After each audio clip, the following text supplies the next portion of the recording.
Hi everyone, I'm Jill Hobbs from Acorn Art Therapy, sharing a little bit of a fun project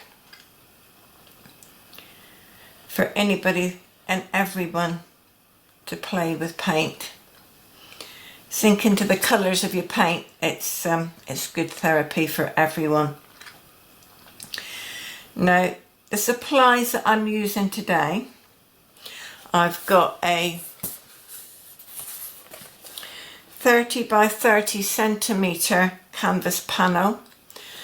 It could be done on a box canvas or a canvas board or MDF or wood. It would need to be flat. It could be fabric, but we'll do that another day. I wouldn't advise plastic or glass because it needs to be primed first. It could be smaller than this, or it could be bigger. It is entirely up to you. Now, I'm also using a bowl as a round template, and this one is a bit of a rough guess that's in the middle. This one's about 24 centimetres,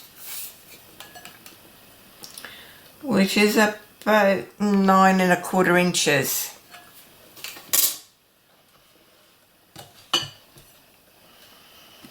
Now, I use DecoArt Americana paint. I love the brand. I'm using white, black, and the three primaries that I'm using today, although they can vary slightly in colour as to which way you go at this. You can use the primary yellow, primary red and primary blue, but I'm actually using saffron yellow, Tuscan red and ultramarine blue. Now, I'm using these because this is a fun project and I'm not actually creating a true colour wheel. I'm just having fun with paint. So the main reasons for your primary colours is that you can't make them. They are a set colour. So you can't mix them with something else because that makes another colour. So it's the reason why they are called primary colours. Now, for this exercise, we're kind of following the wheel. I've got my primary blue, yellow and red. We will be mixing secondary colours which come between your primaries. So between red and yellow we have orange. Between yellow and blue we have a green. And from blue and red we have a purple, or what they call a violet on a colour wheel. Now, I mix these a little bit too dark, but then that is just an experimental play. Now, originally, this particular frame went onto a canvas bag or a cotton bag, and I've used the same colours, but they've come out a lot paler, and I think this is because the fabric medium is white, so it literally paled the colours down quite a lot. But this is another day and another dollar. But these are dark, they're fine. I'm not worried about it. It's just enjoying mixing colour. So the other things I have are 3 bottle tops. Now, these are for mixing the secondary colours, and I'll go into that more in a minute. I've got a pencil, and I like to use a small angle brush, but you could use a small flat or a small round. And I also use a coffee stirrer for mixing my paint, although you could use a palette knife. And I also have a 12-inch or 30cm ruler and a shorter one as well, just in case you find a long one is too much to handle when we start making our segments later on. So let's get started.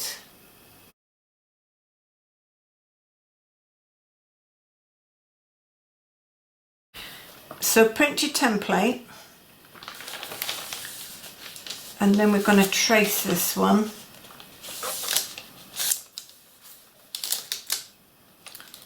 Which I've already done. And this time I put my ones inside the circle and not outside. And I'm going to cut around this just to leave approximately ½ inch all the way around.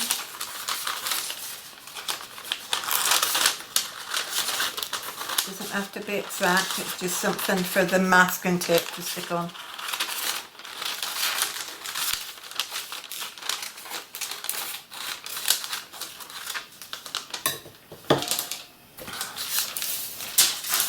Move that out the way and put this to one side for a minute. Now, to help place your bow in the middle, I've marked 15 centimetres or 6 inches if you're into imperial on each edge. It'll help when I put this one on. And I'm actually going to stand up and try and eyeball this a little bit.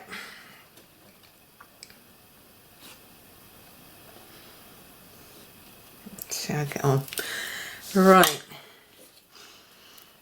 What have I done with? There he is. So I tend to use, you can use a pencil or the handle of your brush, kind of come in on that mark to touch your circle. Then I squeeze the brush. So use that to mark as I go around here.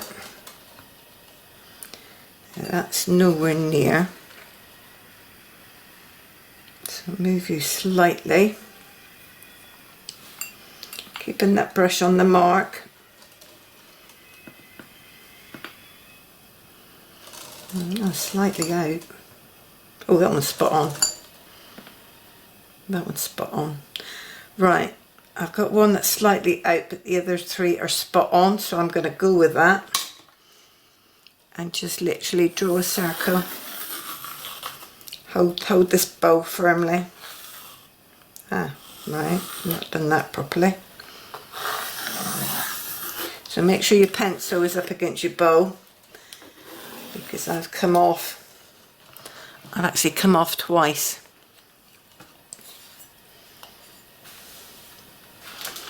So do as I say, not as I do, as they say. That's good, isn't it? But if I make mistakes, you are quite likely to as well. So this outside line is wrong.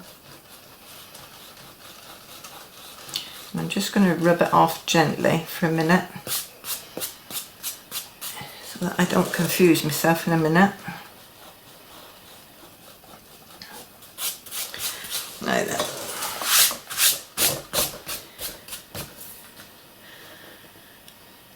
Now, what have I done with me tracing? Anything. Okay, so now we've got to centre this one. So we've got our marks. So I'm going down through to 30 centimetres and 30 centimetres again on my marks. 15, well this is 150 mil, but 15 centimetres. I'll flip this one over. Go this way.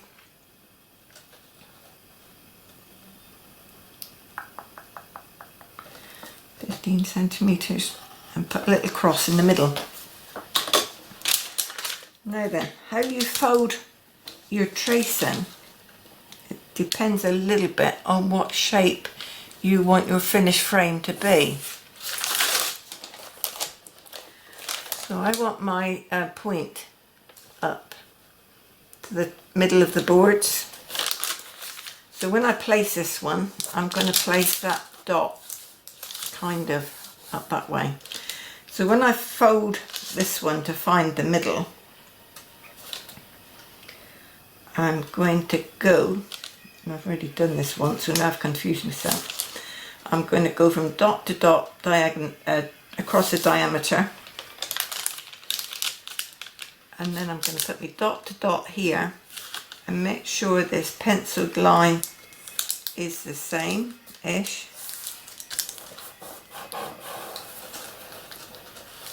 To get that fold line. And then once you've got that fold line, put a line up through it. And then go from dot to dot here as well. So this is fold line to fold line. And around.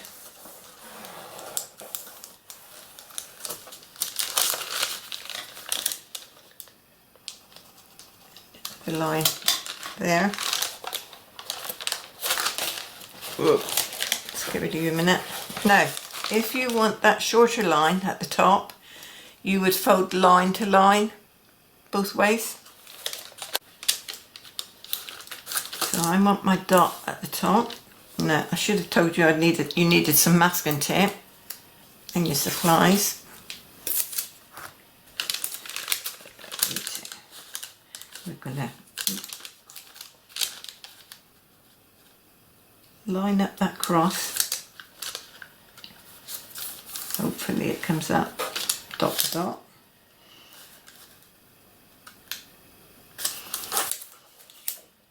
Okay, so I'm going to put down 6 pieces of masking tape, and I'm going to do it on alternate sections.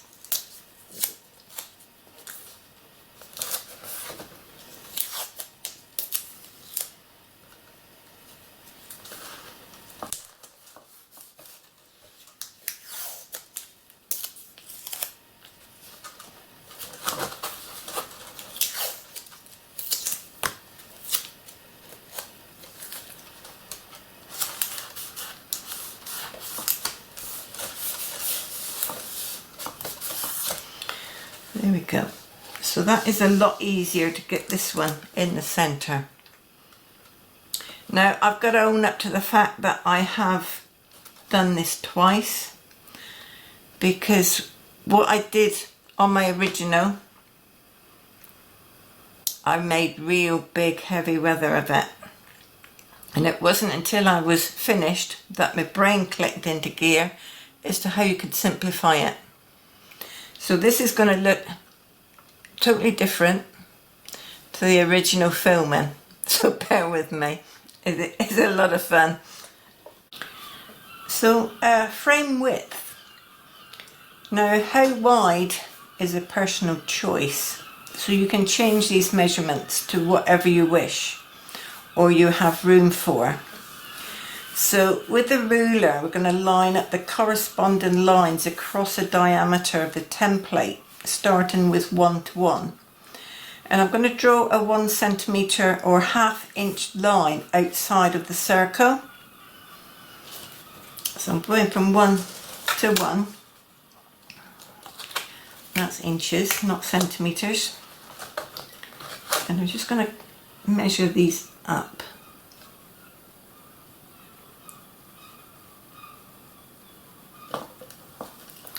I've got 1 centimetre here. Just going to draw a line down to that one.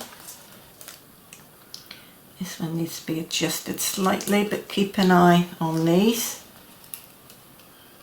And another centimetre that goes down there. And we're going to carry on around on each line. On this one.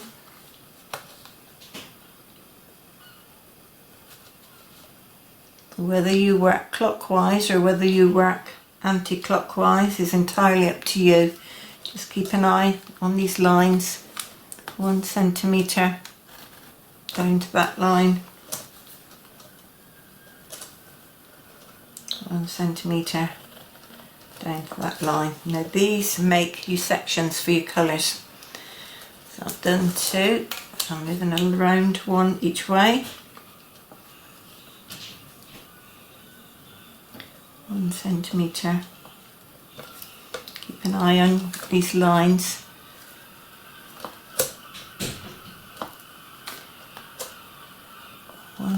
Centimetre. I don't think my bow is completely round.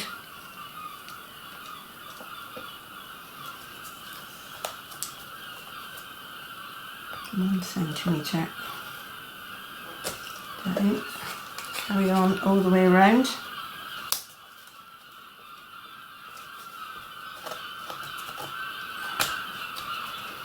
Oh, those seagulls are having a real go, aren't they?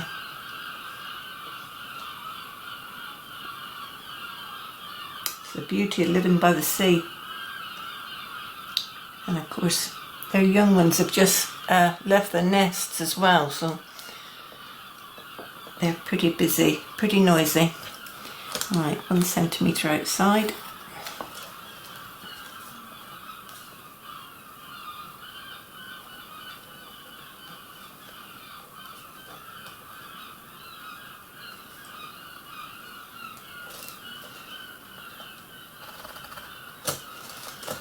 Round we go. So we do this 6 times to get 12 sections.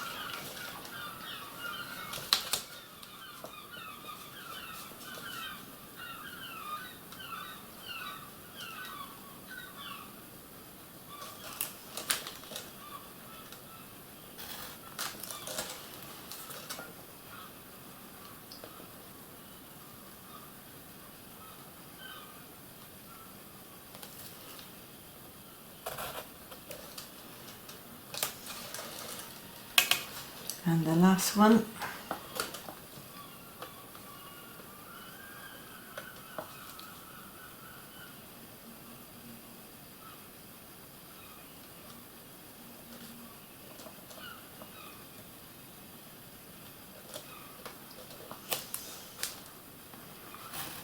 Centimetre.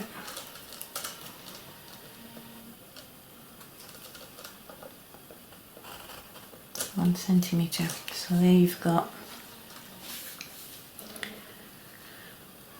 There we go. So you've got 12 equal sections. So now we're going to divide these up again. So we're going to line up the ruler with the dots once more across the diameter. Dot to dot.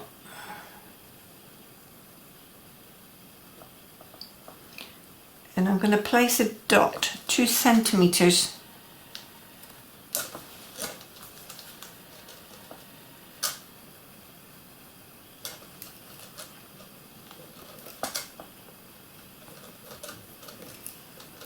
outside that ring, just dots, not lines, just dots.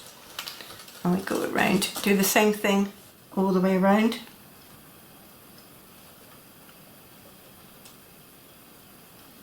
So this is an inch if you're working in imperial measurements.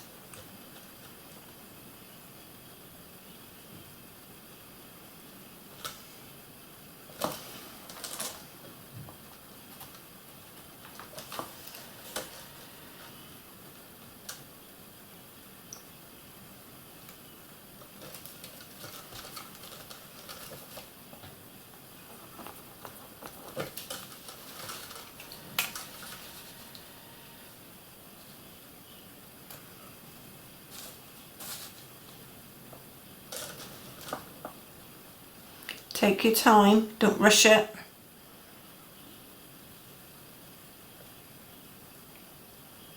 Keep your eye on your dots. The pencil will be in the middle of these dots.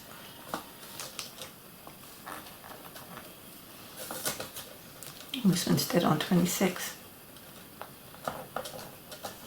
My plate definitely is not round. Right, done that one. This one. 2 centimetres.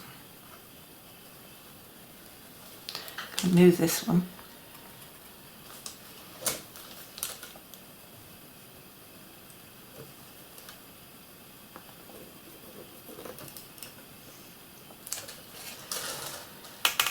Nearly there.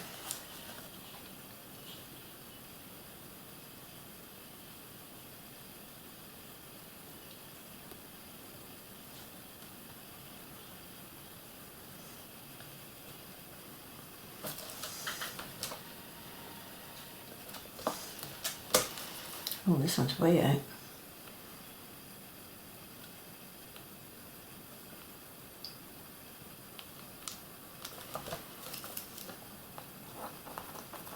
But it's important to get your measurements here, more important than what's going on inside. So that is 5, so I've got one left.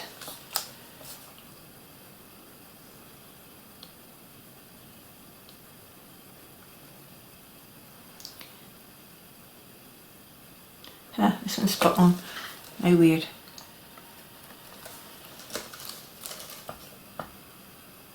Okay. So that's your lines and your dots complete for the minute.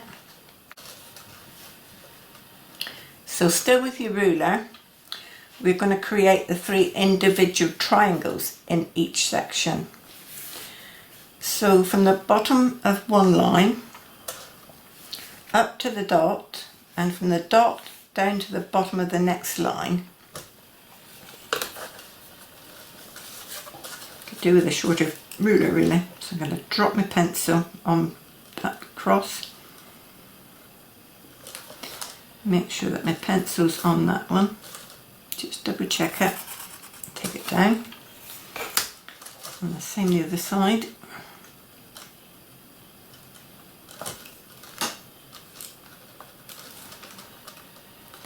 Depending how thick your pencil nib is. Take it down. So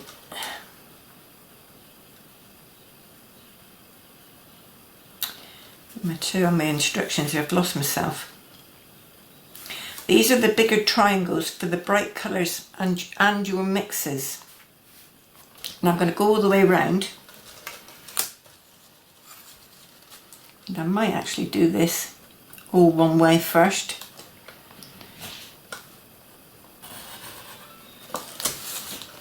Because it could be easier to do. It saves moving your ruler around. Hello, Gina sneezing.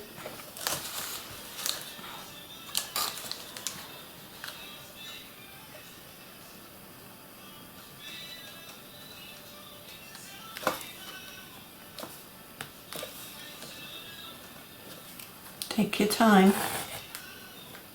No hurry.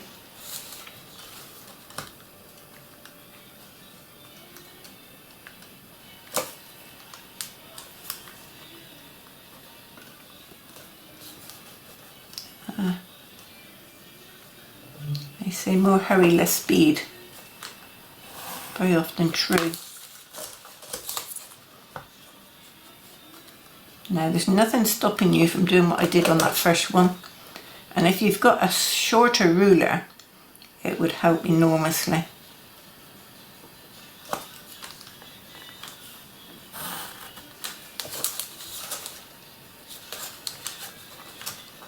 Just be mindful of what you're doing. If it wobbles a bit, you can always take a rubber, rub it out. Or if you prefer wonky donkey, just leave it as it is.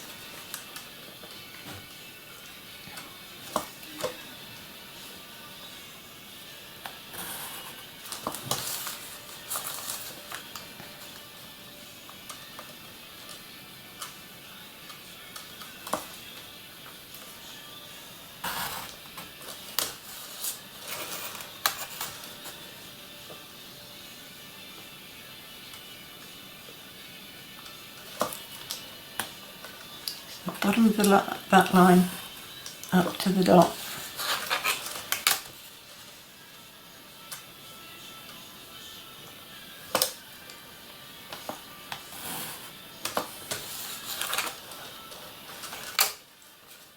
All the way around. Ah, we're doing last one.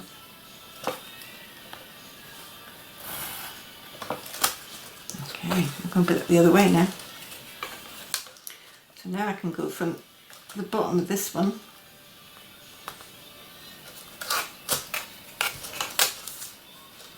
which way around will I do this? Which is best for me? Which is best for you? Right, let's go this way.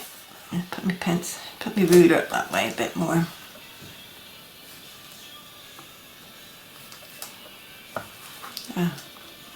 Right, this is my awkward side. And I am actually going to find myself a shorter ruler. Bear with me. Right, oh, that's better. Much easier to handle.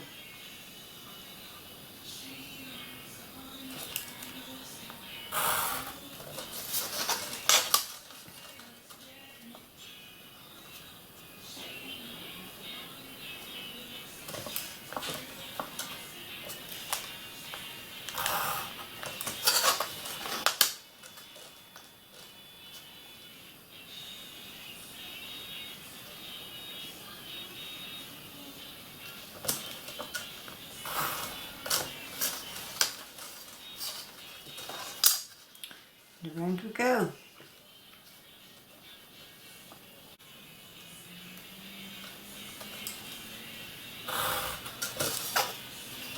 And last one.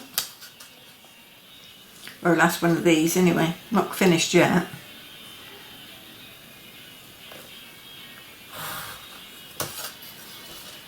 Okay. Not sure what that is. Oh, it's a paint flake. Okay.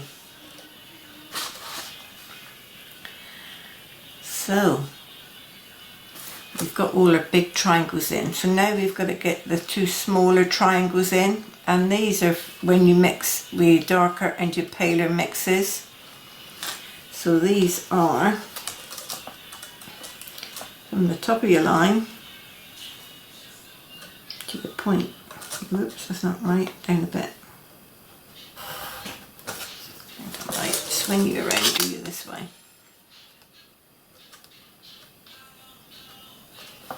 A bit easier to see.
Leave it out as well. This is what happens when you've nearly finished. You start losing concentration.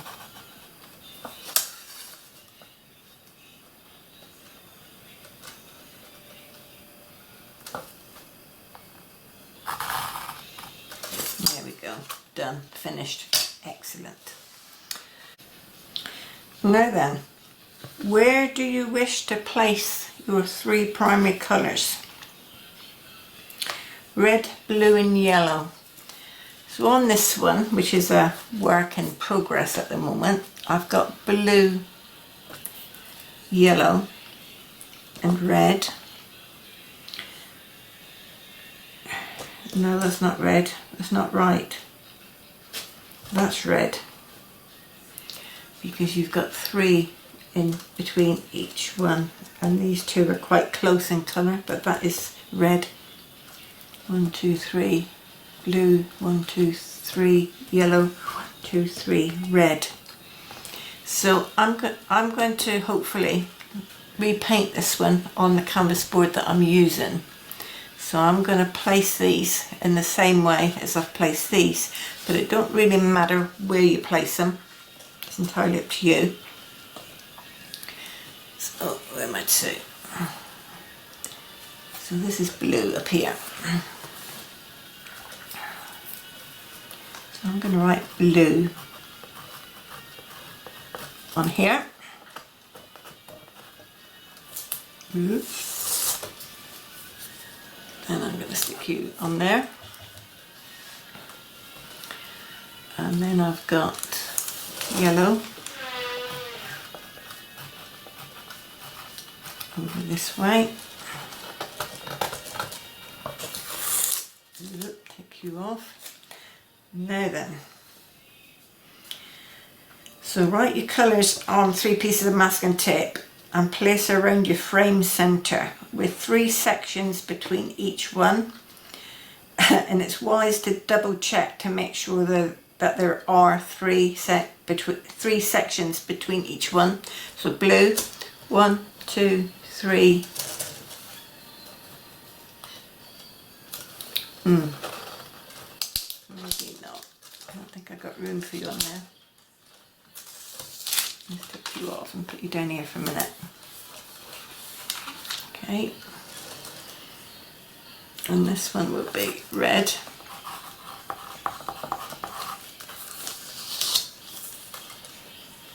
Yellow.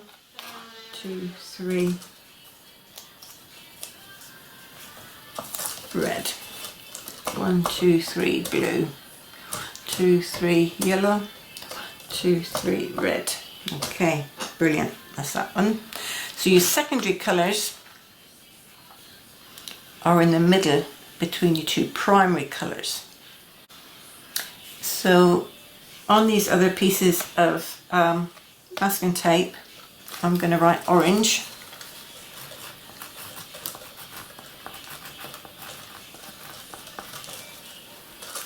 Green.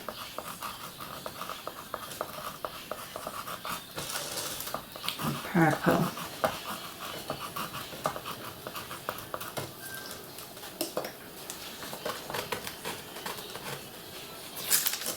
Oops, I'll rip you.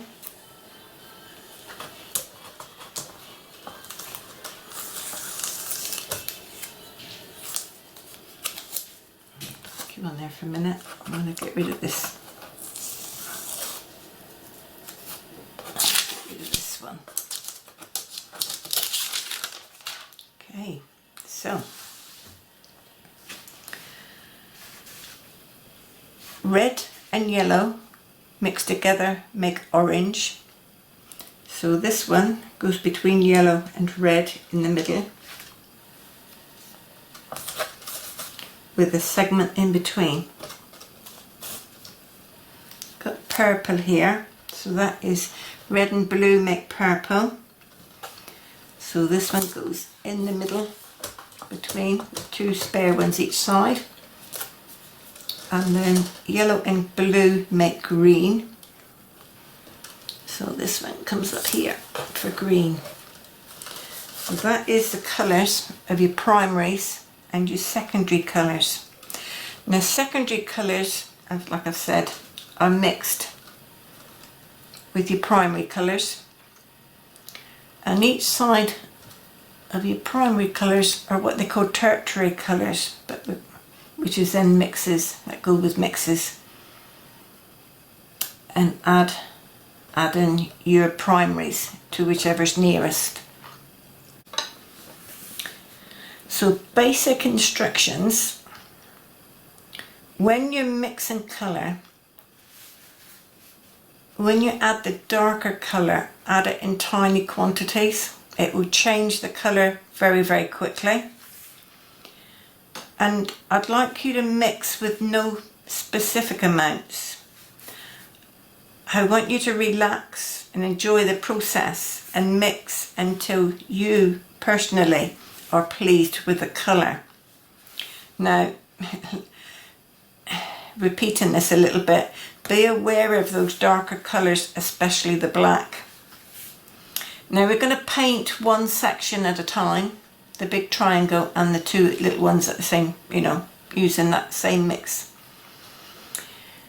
So the paint used in the large triangle will also be used to paint the two small triangles, one with white added and the other with black. So we'll get 3 primary colours done before we move on. But the secondary colours, I personally use bottle tops to mix. Mainly because the colour that you mix in here will also be used on the two that are each side of it. So it'll be split to make you tertiary colour segments, which are between your secondary and your primary colours. Now, if you're not used to mixing colour for a colour wheel, this could be literally as clear as mud, and it will help when we actually start painting. It is very hard to describe this, but never mind, bear with me. Okay, so I have 3 primary colour sections, and I'm starting with my blue, and I want a damp brush. I don't want it soaping wet, I do want them wet. Let me just take that off. Now, I'm wondering what this extender's for. Now, I'm going to put a little tiny bit in my hand, not a lot, just a bit. I'm going to work that brush in that extender, and I've got a little bit too much here. Just putting a fair bit of pressure on, keeping that brush handle quite flat, and it's basically working that extender up underneath your metal ferrule. Now this just helps with keeping your brush cleaner. Now I don't want that extender in my paint because it'll keep the open time longer, so I rinse that out, get rid of that one, and block the brush. Now when we're loading a brush, pull out a little bit and load your brush. If you go in and scoop a great big lump of paint up, when you actually paint with it, it will paint and paint and paint. It's much more than you need for your little triangle. Okay, so literally load your brush. Whoops. And then we drop that one. Okay, so where's my blue? Here's my blue segment. So I'm going to kind of start in the middle. I'm using the corner of that brush to pull that paint along the line.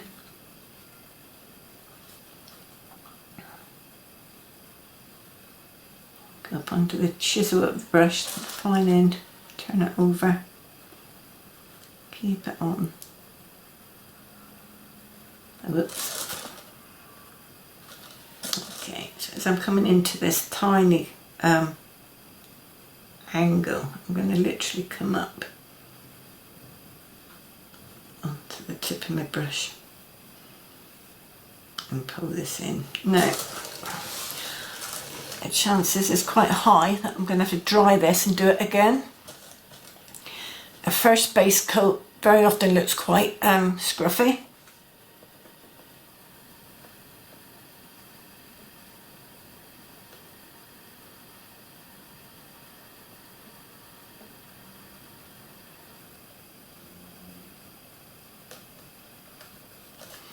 And it's also wise to keep your brush actually inside your painting area. And what I mean by that is if you paint with your brush out this way, you're likely to come out over your line. But if you paint with your brush inside the area, you've got more control of where it is.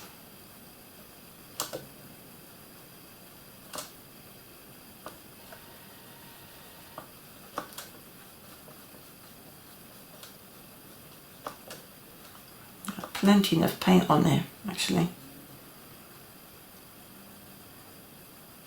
Okay, so that's not that even, so I'm going to dry this and repeat it.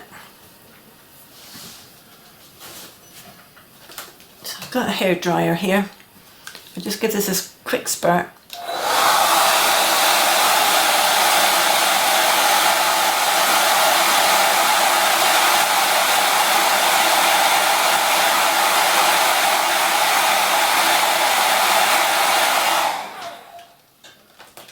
Preferably with a cool setting on your hairdryer if you have one.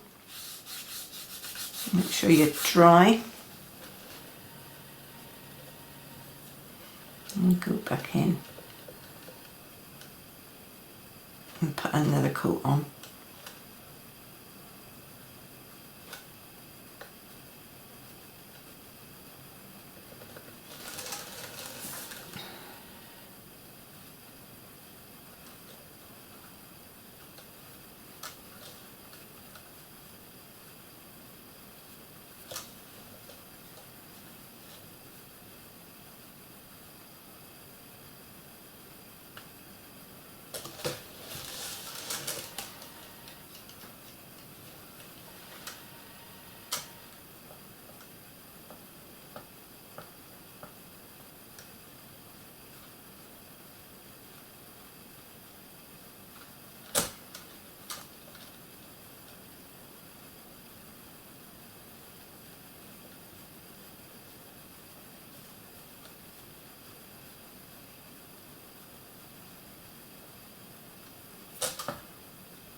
Now this isn't fully opaque, I'm not too worried about that, that's fine for me. I'm going to wash that brush, although I don't actually need to at this stage.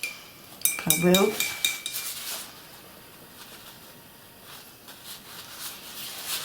Because I'm going to go in.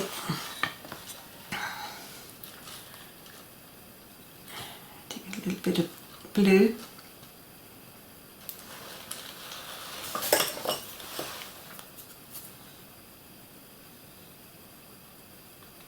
And a bit of white. Yeah, I'm actually going to mix this with my brush. I don't normally.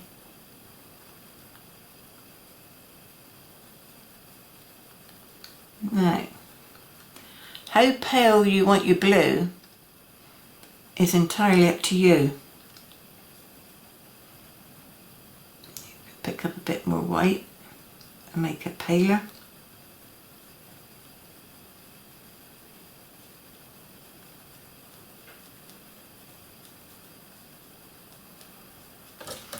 Now, I don't know if you can see this on camera, but I've got some very dark blue paint right up high in my brush here.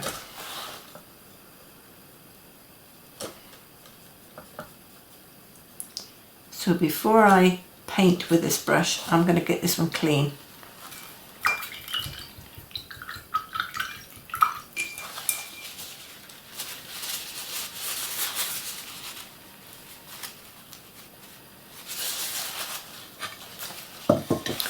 And I'm going back to my instructions.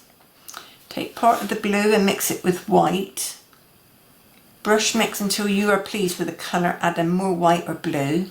And paint the triangle on the left. So the left hand side of this blue one. And I might actually dry that first.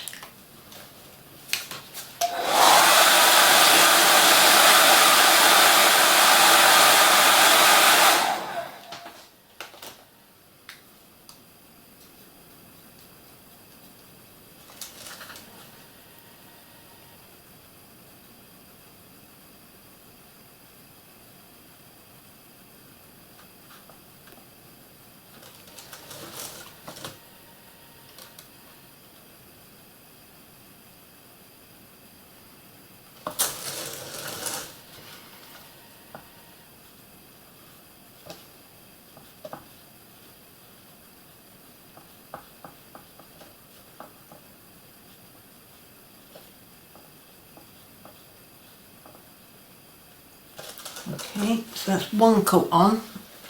Give it a dry.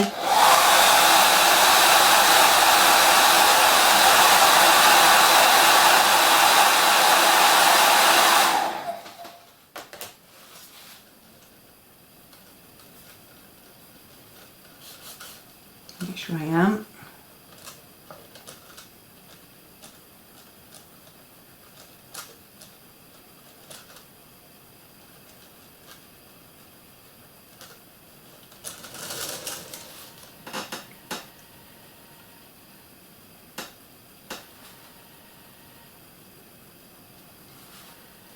So if I was thinking about what shade of colour this pail is, I would say it was a Decor Americana baby blue.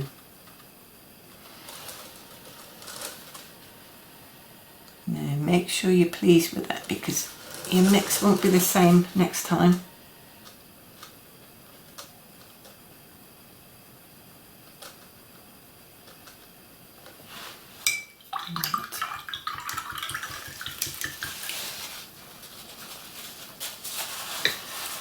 Okay, that's my pale blue one done. So now I'm going to take a scoop of this one. Now, because my black is a lot darker than this, I'm just going to take a tiny bit on the corner of my brush and mix it in. See how quickly that changes the colour.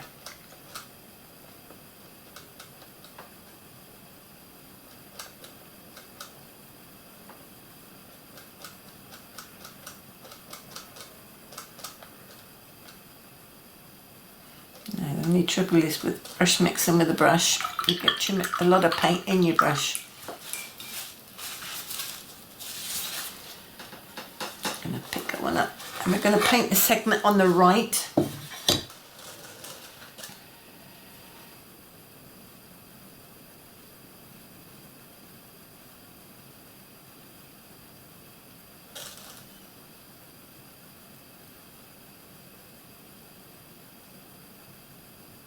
Up to your point. So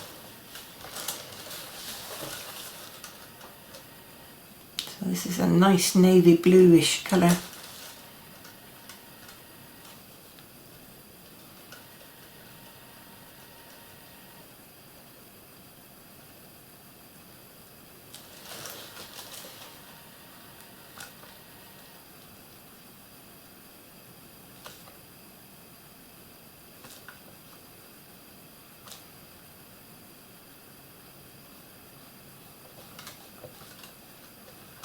I'm going to give this a quick dry, put another coat on.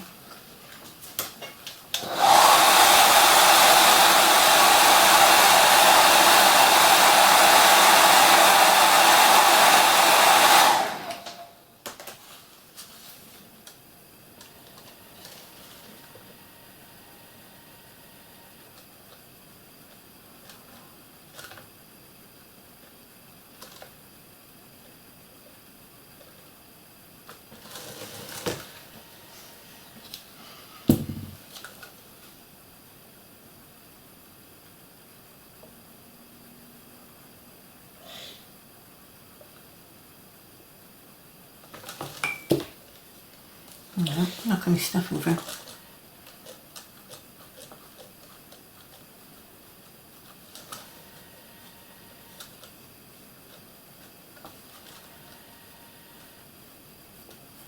Ooh, not quite mixed enough. I'm going to take a tiny drop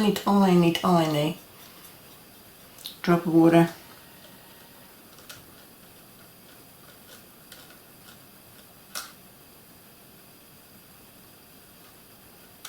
Didn't really quite mix enough.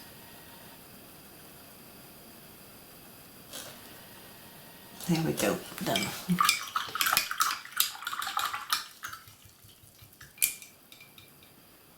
Okay, that's my blue done.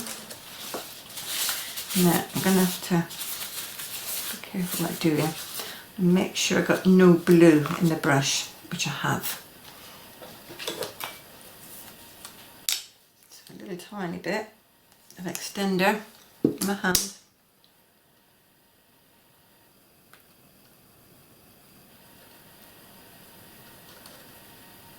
And clean the brush.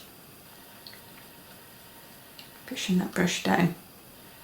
Don't suppose you can see this, but the extender's gone a slight shade of blue.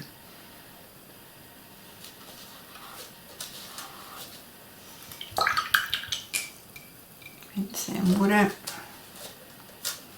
There we go, one clean brush. Okay, so then we go on to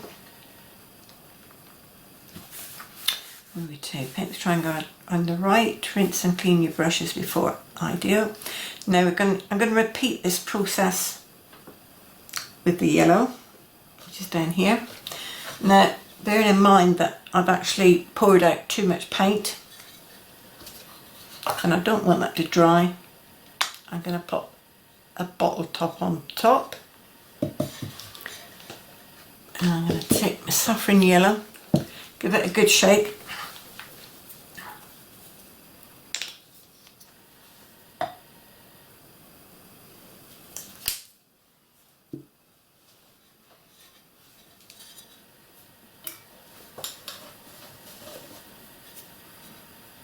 Less paint this time, but loaded exactly the same way. Now if I didn't clean this brush properly, this yellow would turn a greeny colour. Okay, 1, 2, 3, yellow.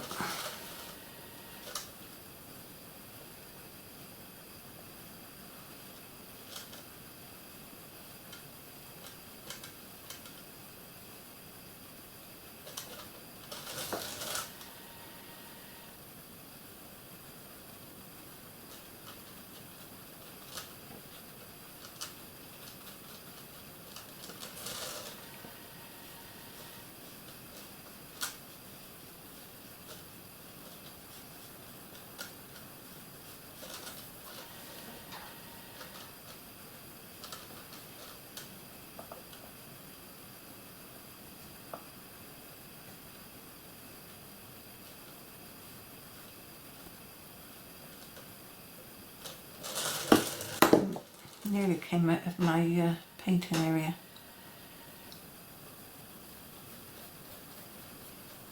There we go.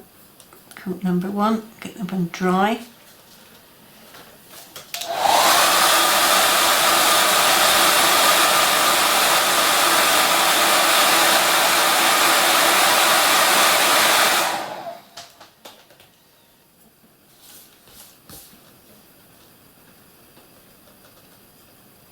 If you are using a very hot hairdryer, let it cool down before you put your second coat on.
Okay, quick dry.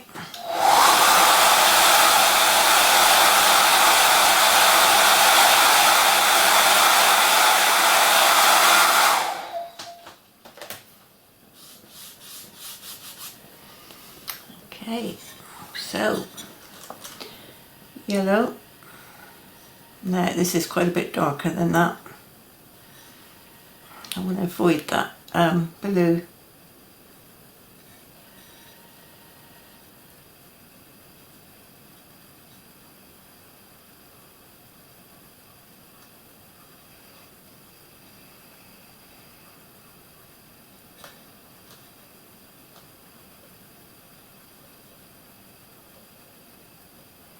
Now in theory I should have put the yellow into the white. It would have been more sensible. Is that too pale? Well, actually I quite like that. I've got dark yellow.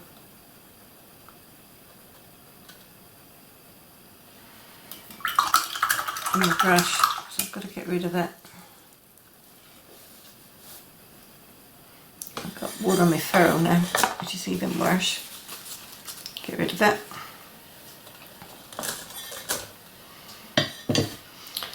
And where do we put this?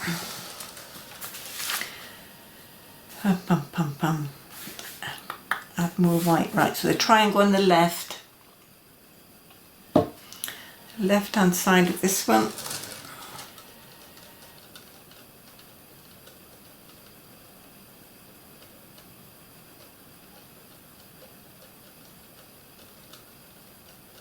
Is a bit, whoops, I'm knocking my paints over. Paint.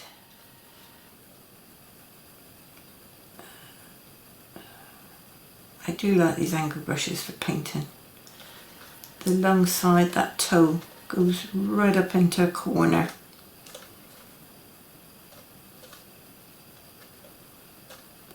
Slightly over my line there, that's okay.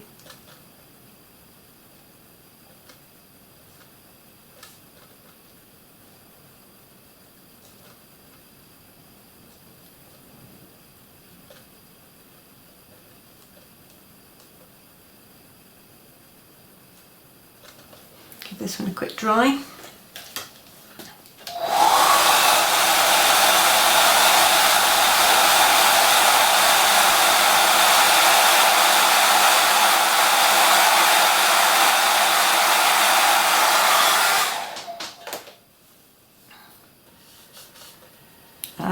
Not dry.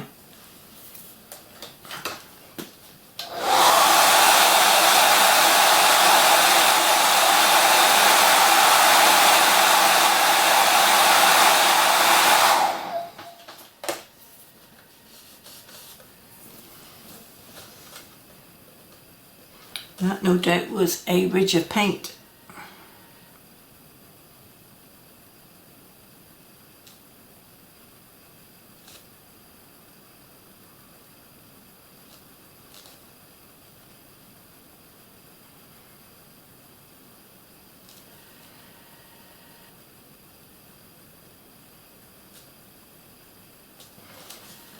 There we go. Give that brush a really good wash.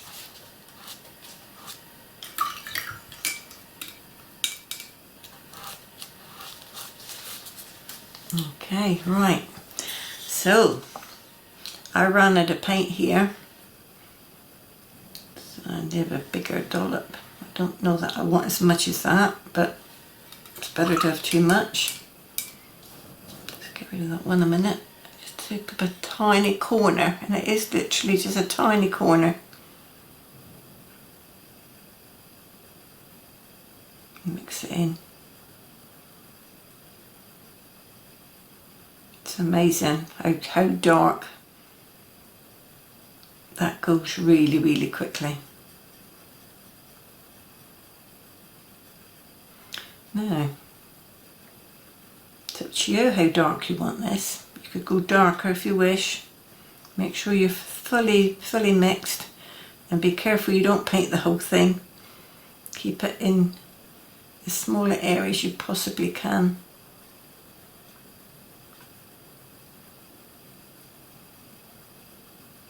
Okay. Right, I'm going to go for this. And this goes on the right hand side. Now, if I was to put a colour on this, I would call this antique gold.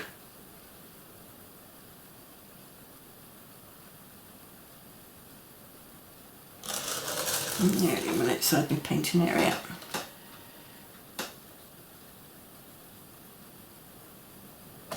Up onto the chisel on my brush.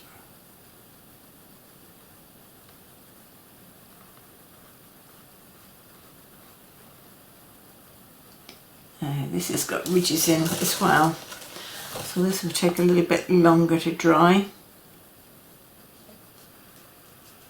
So really, I should have washed my brush and loaded it properly.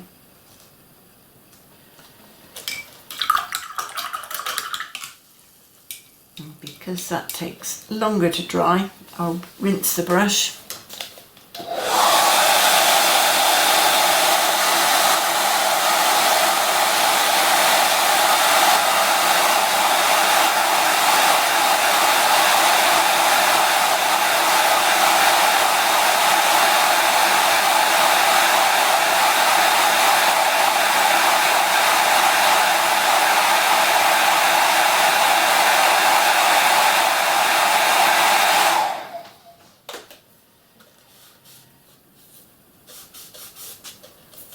Okay.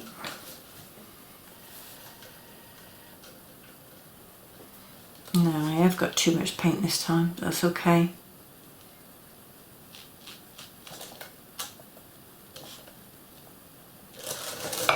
Oops.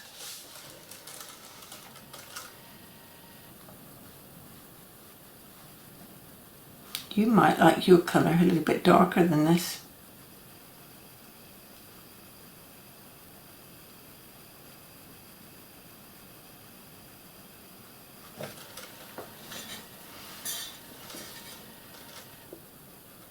So let's mix just a little bit more, just to see how quickly this does darken. Oh, I better put you down.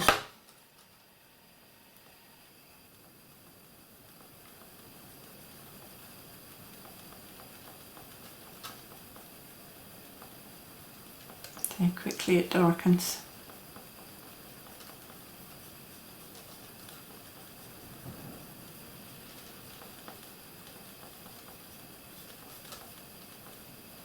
So it is up to you entirely what you do, what colours you do.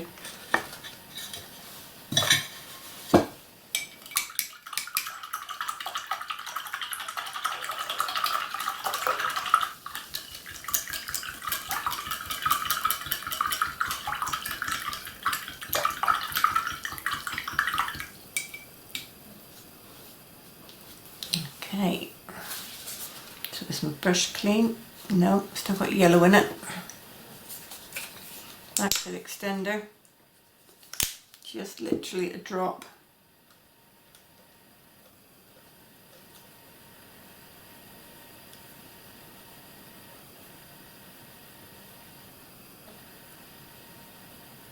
And I suppose in theory I should be mixing with the handle of my brush. Oh, that's yellow. Rinse it. Check it. Still showing yellow.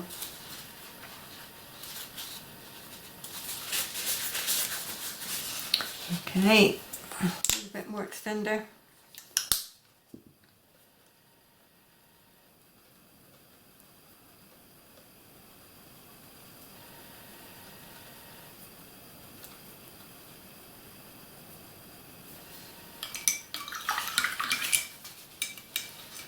I'm going to find a clean piece of paper.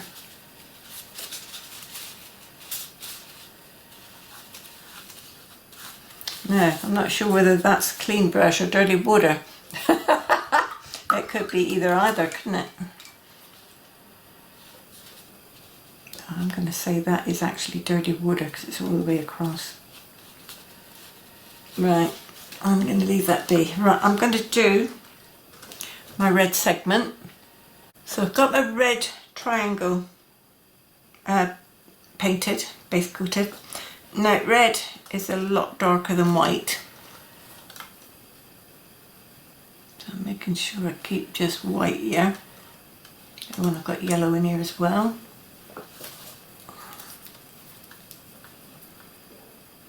So I take a clean brush and get rid of that.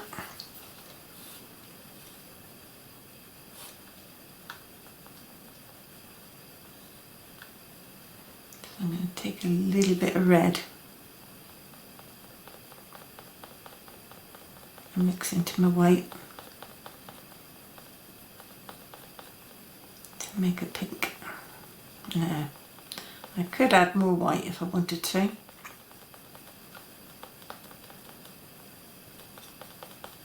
I'm not actually going to. I want to keep this brush in. There we go. Alright.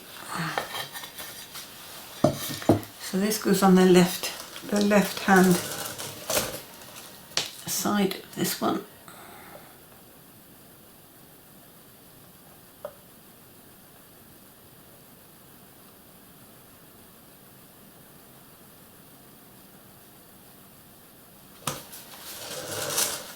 Keep turning some inside the painting area. It's a little bit heavy-handed with the red here.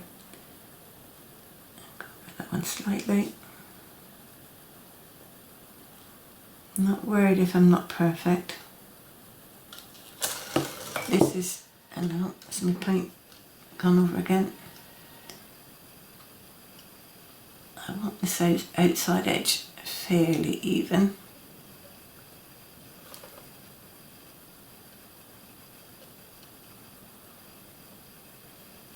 It's strange how this colour makes this colour look a different colour.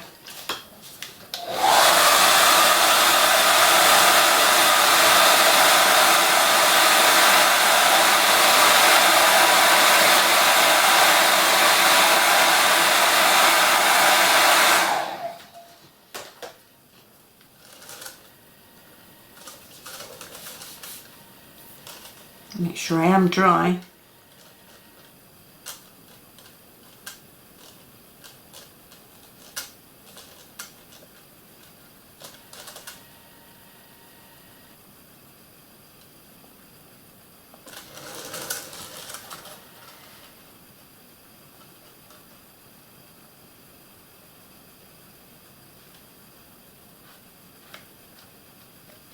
There we go.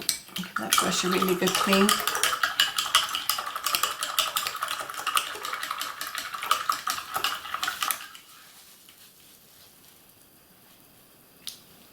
can see that pink high up my brush. Don't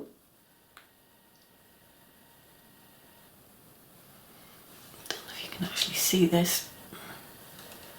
Let's see if you can see that pink coming literally out of your brush. Now, soap would do it. A little bit of soap in your hand, liquid soap. But you'd need another pot of water to get rid of the soap.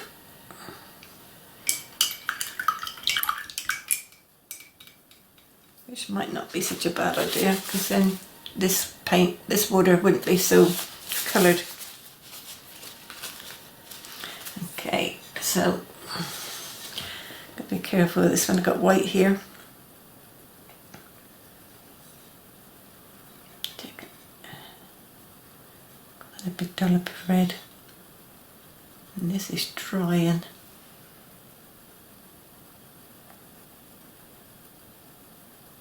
So only a little tiny bit of black. Oh, it's a lovely colour. Rich, love it.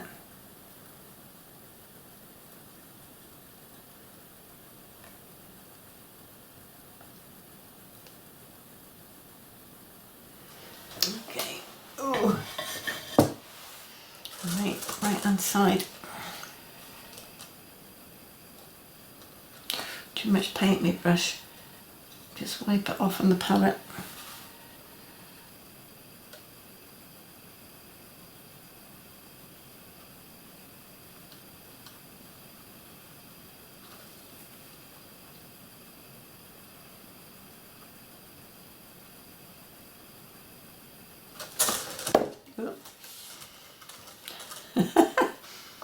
Bottles flying everywhere.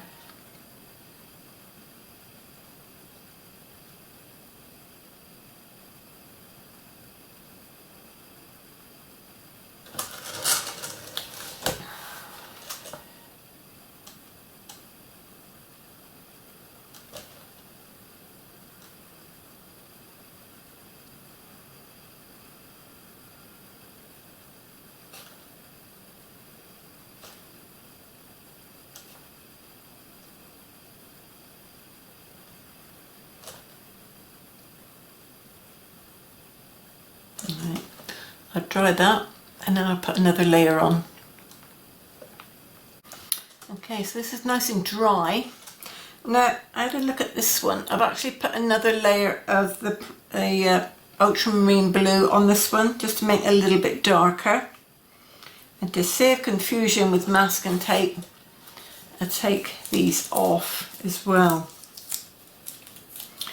Now, that's your 3 primary colours. So now we're going to put in the 3 secondary colours. Now, secondary colours are mixed with 2 colours. So which one am I going with? Yeah, where we take instructions. First secondary colour, blue plus yellow equals green. So I'm actually going to take a bottle top, make sure it's clean, would help. Now we have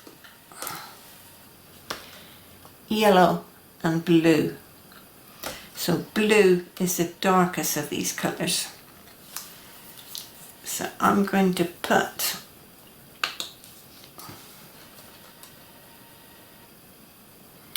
now this got to split again. I'm actually going to put in quite a big dollop of yellow here. And I'm going to put in a little bit of blue. I'm not going to mix with my brush this time.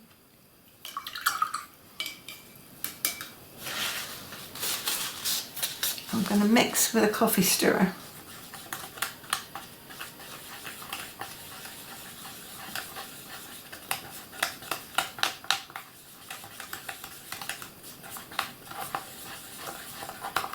I don't know if I've got enough paint here.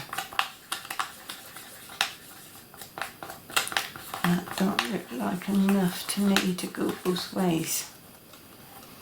So I'm going to put in some more.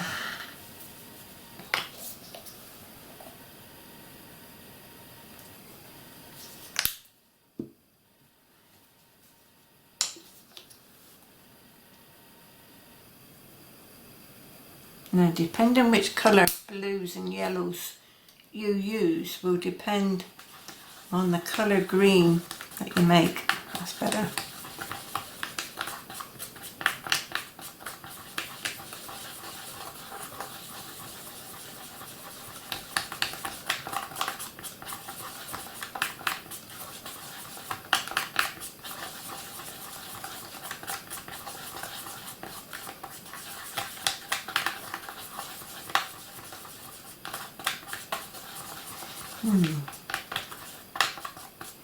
Is it green enough?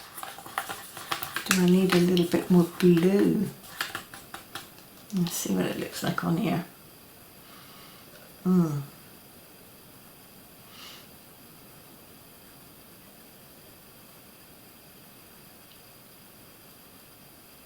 No, I think I'll stay with that.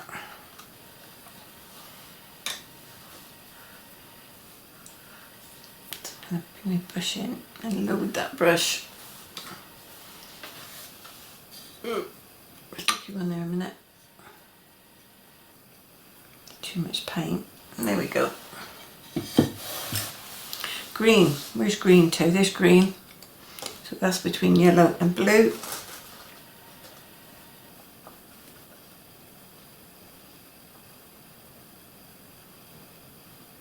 So almost a yellowy green.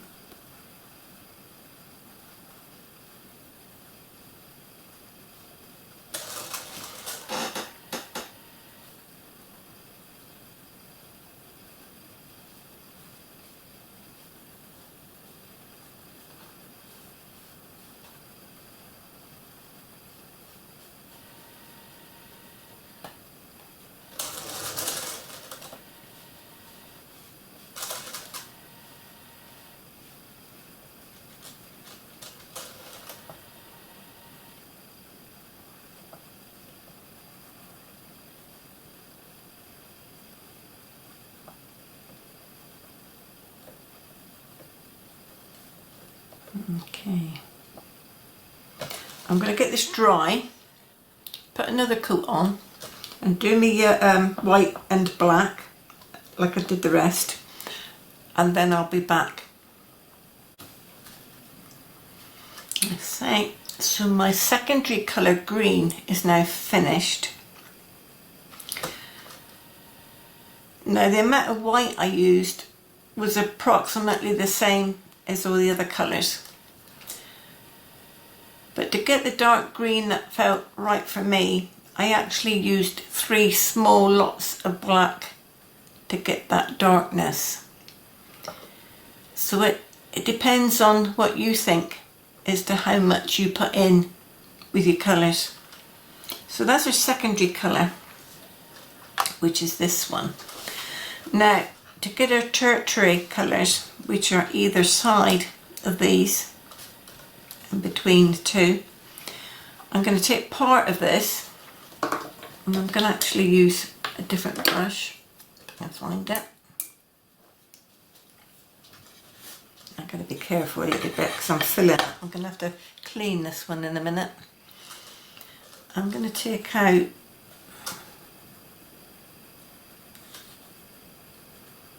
quite a bit of this, and I'm going to mix it with yellow first. So this is secondary colour mixed with a primary colour will make the tertiary colour. I think that's the way you pronounce it. I might be wrong.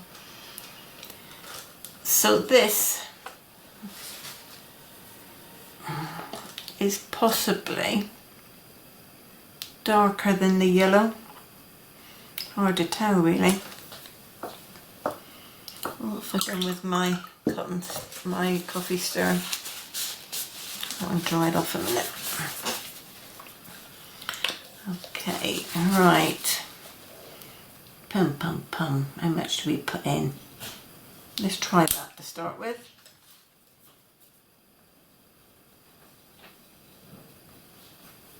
Give it a mix. Now you really do need to mix this really, really well.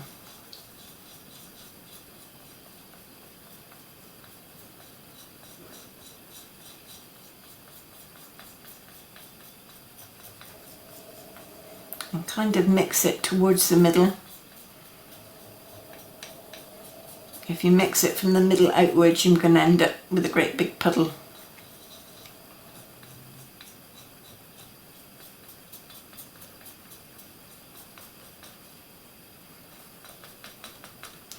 So that was basically the primary colour, or the secondary colour, sorry.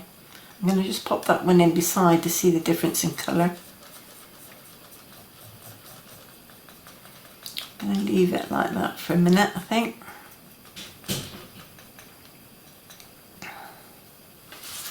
Because if I move this up between the two, I've got this one, and this one, and this one is somewhere of a shade between the two.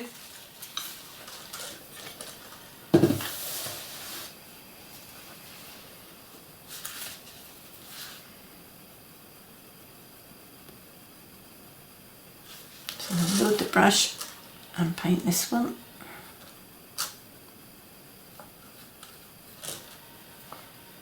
Yeah, that looks pretty good. I'm going to carry on with this. I'm going to do my pale and my dark as well, and then I'll be back. So this is my yellow green, the first of the tertiary colours that I've got on here.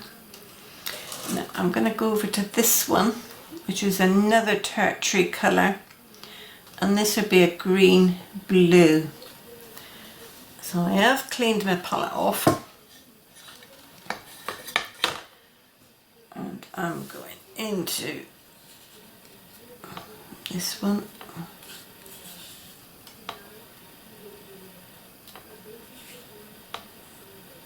And that will be plenty of colour. Right, so where's my blue gone?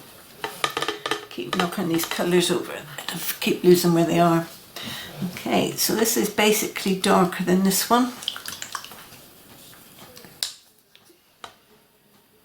Put a little tiny bit in to start with. Wipe that coffee stirrer.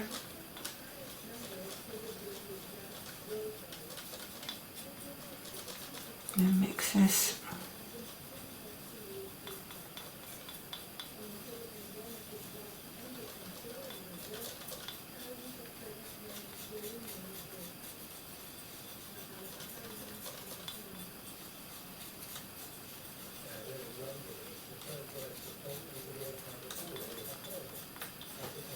Dave's come back in. You can hear the television now.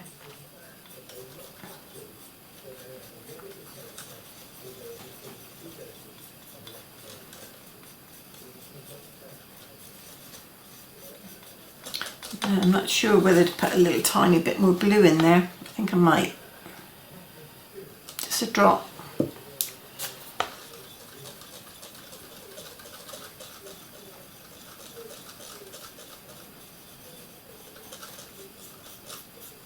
Yeah.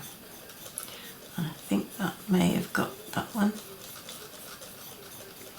I'm kind of keeping an eye on this one as I'm mixing this one.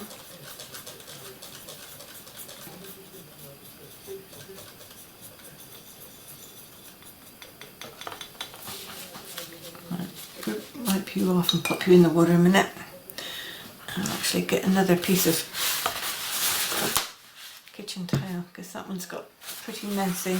I don't want to get paint on my hands and end up putting it where I don't want it.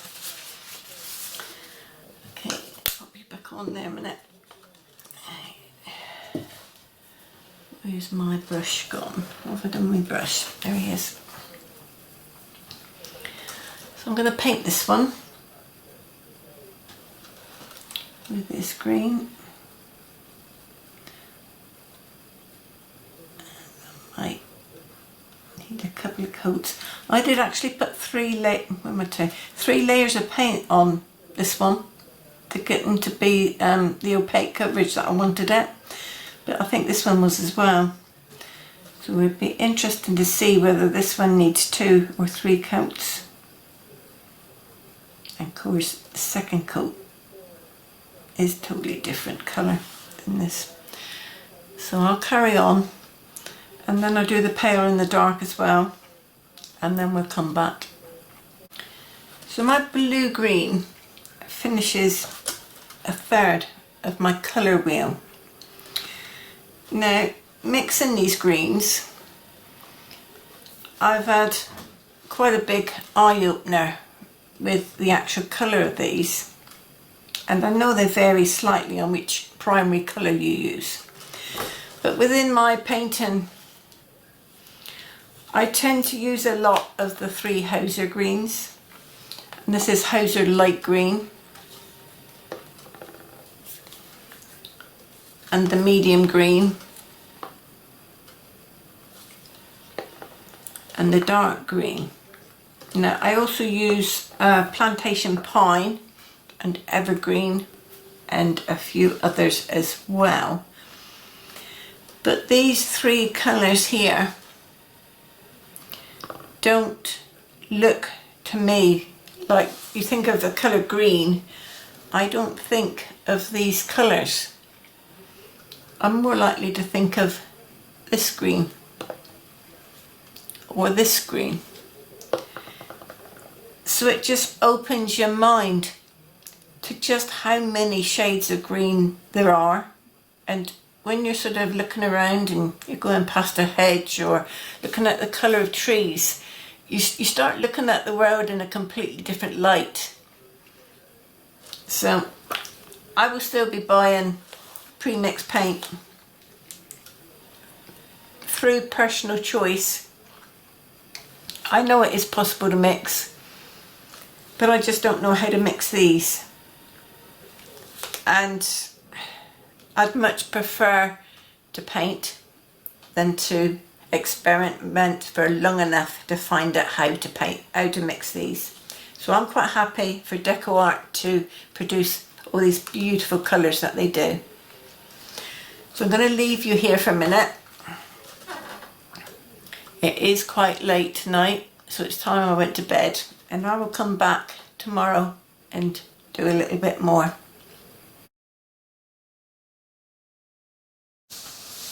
Okay, so I'm back Back to painting my colour wheel. Now the light might be slightly different today because I'm actually painting during the day and not the evening. So things might change slightly. I won't actually know that until I edit this. Okay, so secondary colour come between the two primaries. So I've done my green and the two turp trees that go with it. So my secondary colour mix is blue and red to make purple. So here's my purple section over here. And my red and my blue. Now this red is a lot brighter than the blue. So when we mix this we have to be careful. Oh, excuse me, I got a croaky throat. So this goes in my bottle top. So I'm going to put in, now then, these secondary colours are split. So we need quite a bit of this paint. So this is quite a big, a big portion of blue. And I'm going to put just a little tiny bit of red in there. And then, excuse me, I'm going to mix this up.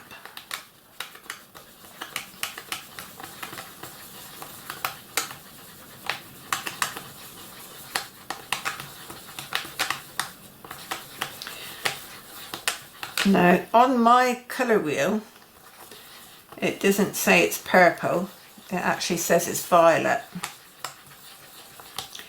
Now, I didn't use much red in here.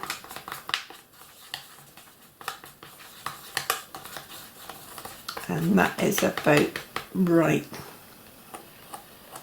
I'll stick you in there. I'm going to go straight into that bottle top.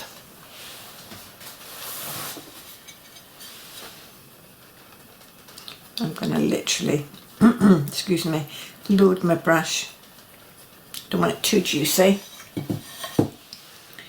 So halfway between blue and red is your secondary colour. So I'm going to paint this one.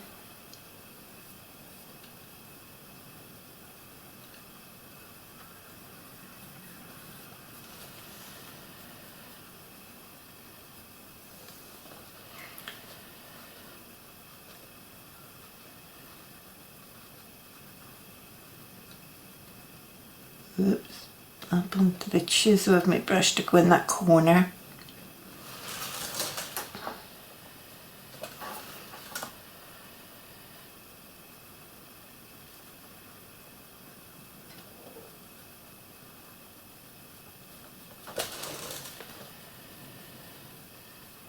Flatten that paint out as much as I can.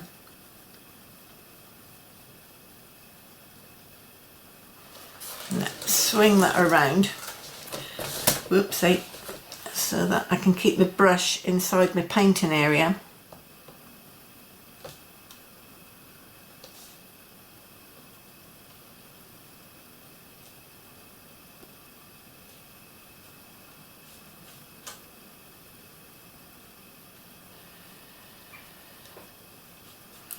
Got a little tiny bit too much paint here. It's not flattening out.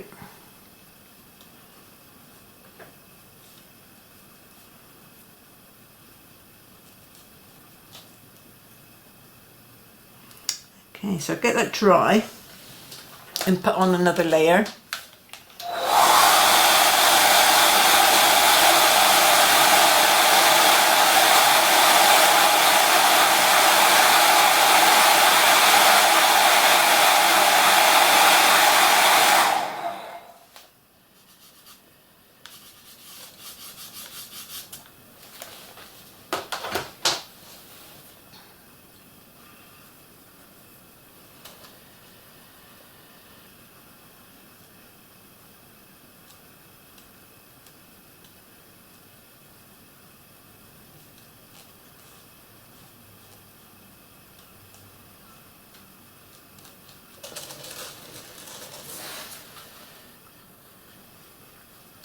keeping that brush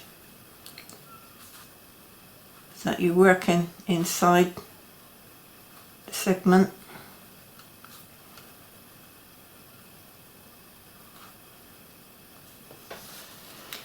And I need a little tiny bit more paint, but not much.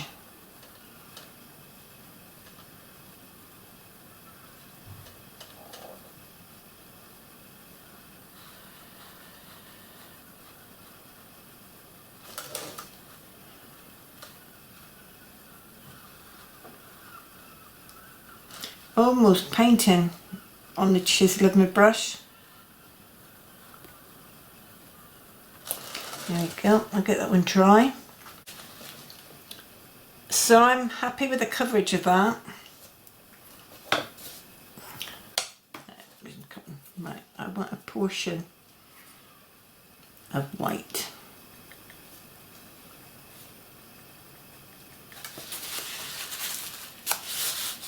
And a little bit of this.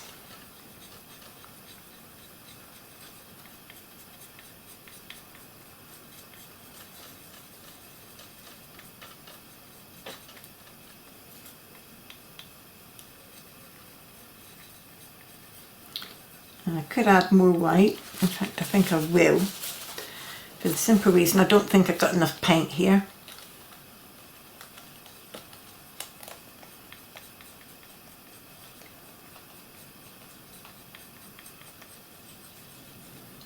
Nice pastel lilac-y colour.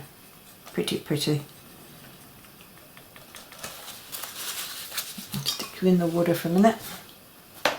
Where's my angle brush?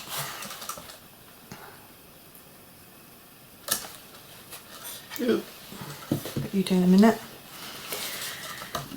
So I've got pale here. So I keep coming around and put my pale here. So this is the left hand side.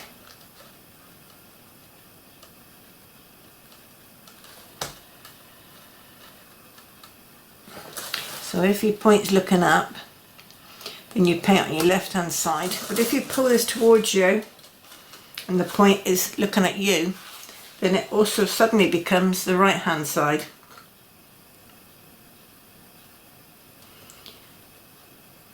And I must admit, I do love to confuse my students.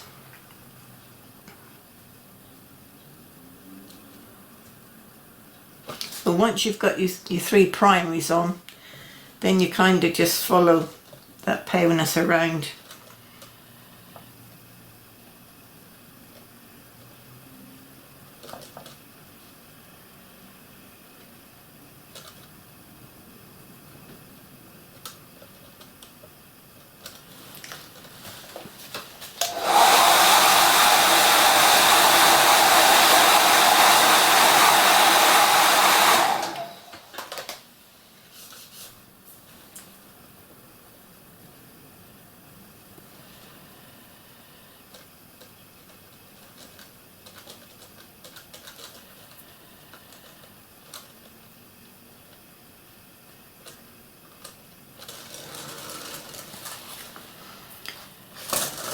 So from right hand side to left hand side.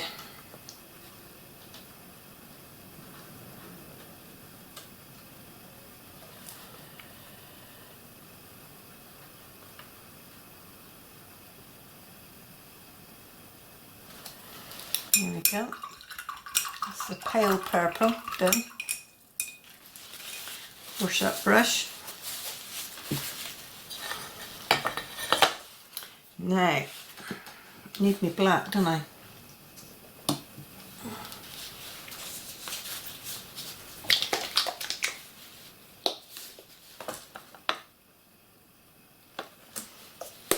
And not a lot.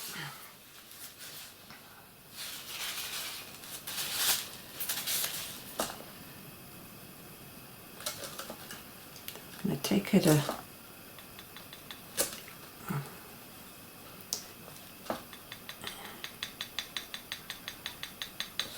big portion. Now I'm going to toe load my brush and take it in.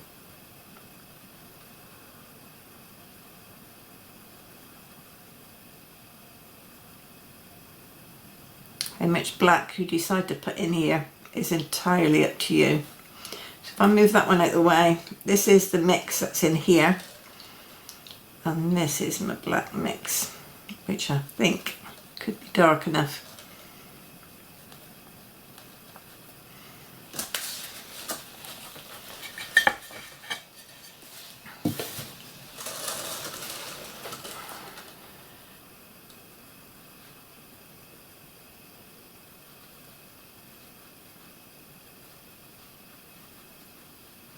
I think it will be once I've done 2 coats.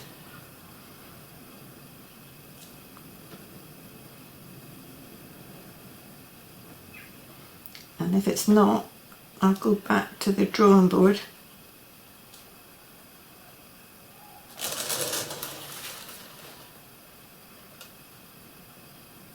and put in a touch of black. So here we go. Right, there's plenty enough paint there. It's a bit ridgy.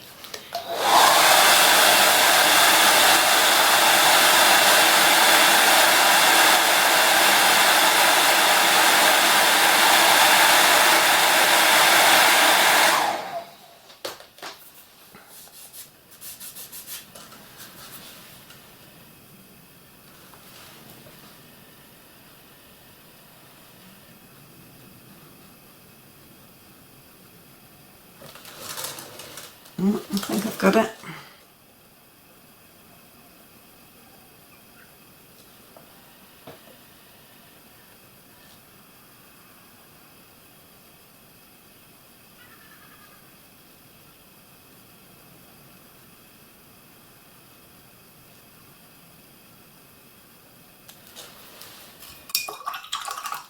Alright, I'll get that one dry.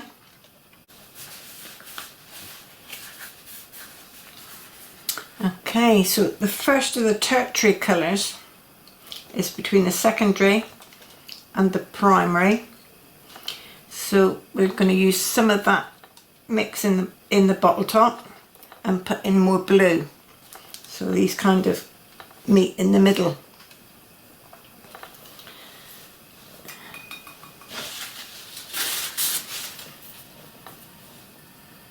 I'm just going to scoop out some of this.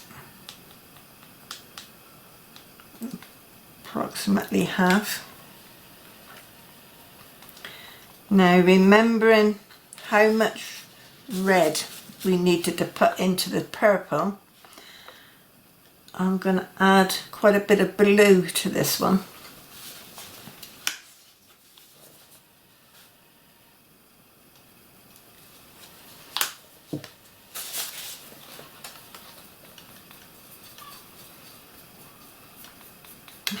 Wonder if I put too much.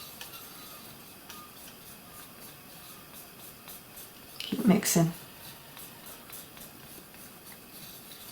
At the moment I can see 2 definite colours. I've got to keep going until it's just one colour.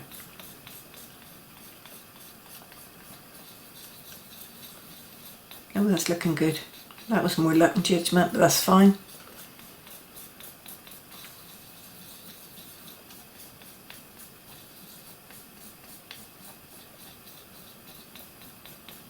I suppose in a way I could mix this with a palette knife.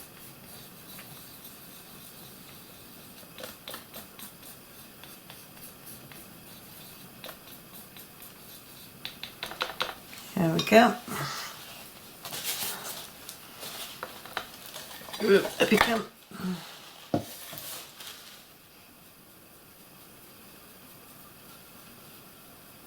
So load that brush.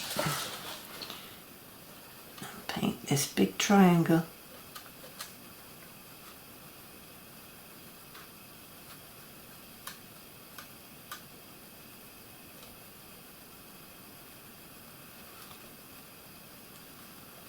So this is a purple or a violet blue.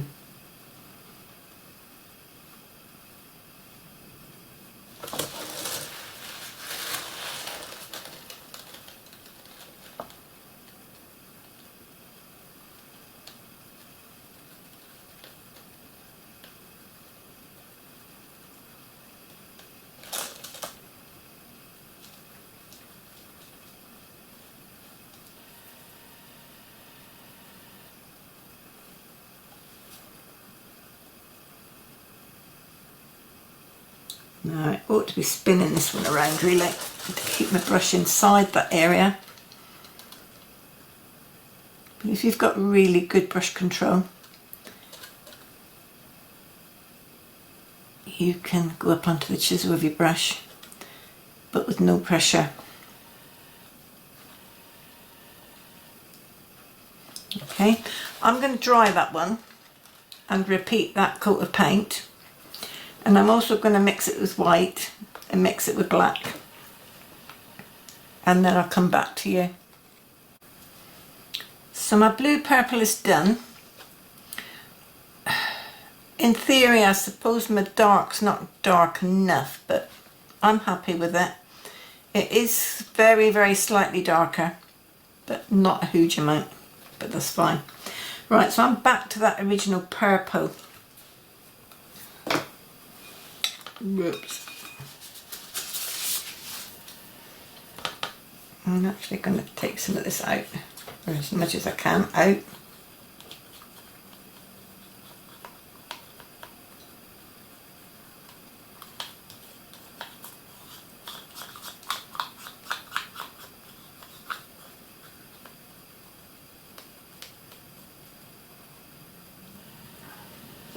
To one side. Now, remembering how much red I used for the purple mix, I'm gonna have to be careful here. I'll pop a drop of red in here.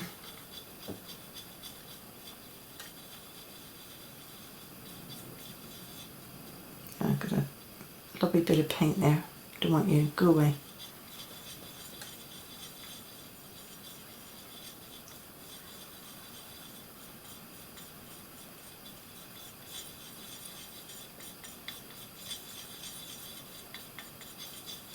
I think I might add a tiny bit more red.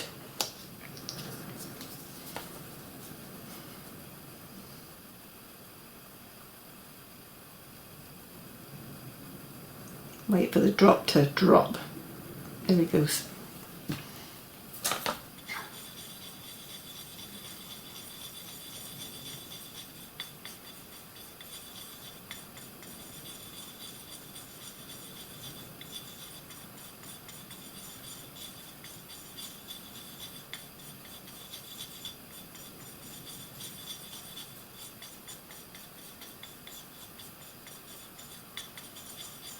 So this is redder than this one.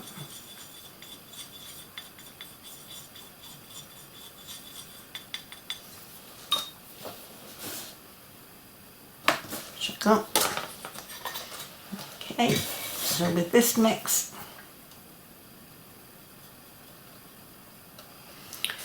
I'm going to paint this big triangle. I'm going to do the pale and the black, and I'll be back. Right, my purples, secondary and tertiary colours are done between the red and the blue. Now these are quite dark. Whether that's my mix, I don't really know. I'm not completely au fait with a colour wheel as such. There is a difference in the colours, but not much, so somewhere along the line I must have mixed that purple slightly off key, but it is what it is, and I'm not going to fret about it. So my last third is my orange. Now if you're wondering what this dirty mark is, it was a pencil mark that I tried to rub out and it smudged. So yeah, my rubbers were a little bit dirty, so I think I actually ended up smudging more than I actually rubbed out, but I'm hoping it'll cover up. And if it doesn't, it doesn't. Now I'm going to get rid of these because I've already done them, and I know now that I've got 1/3 left, and this is a mix of red and yellow which makes the orange. So we know the red is quite a strong colour compared to the yellow. I'm going to find myself another bottle top. What have I done with it? Here it is. So I'm going to put in more yellow.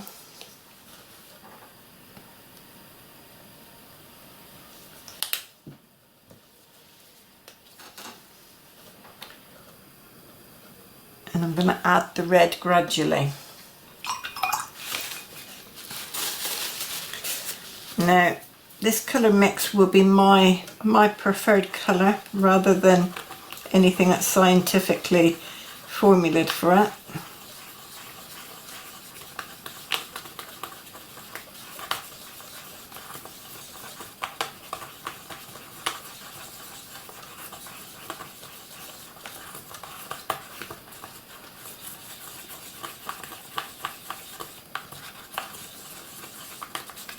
I don't know if I've got enough paint to do 3. And to my mind that's looking a little bit red. So I'm going to pop in a little bit more yellow.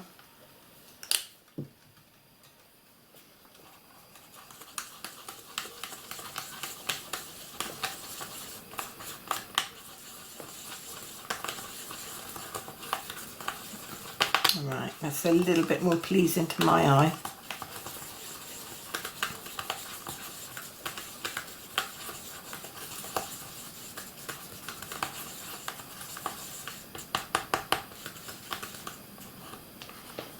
Okay. So carrying on from what we've done before, I'm going to paint this one orange. Okay, so I will repeat this coat again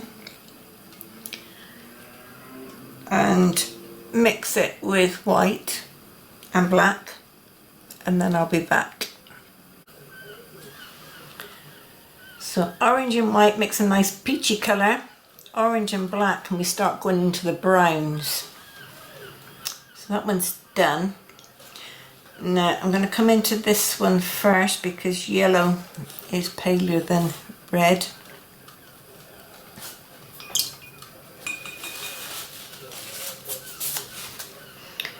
And this original orange,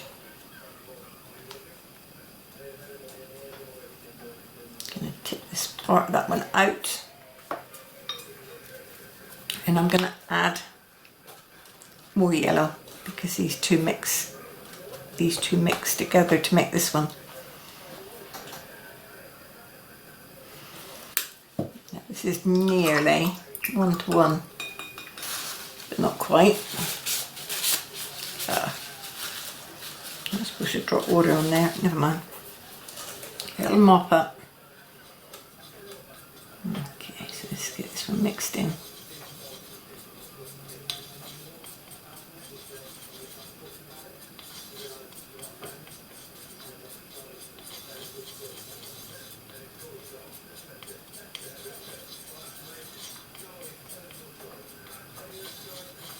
Yeah, that'll do, I think. Make sure I am mixed. There we go. A brush.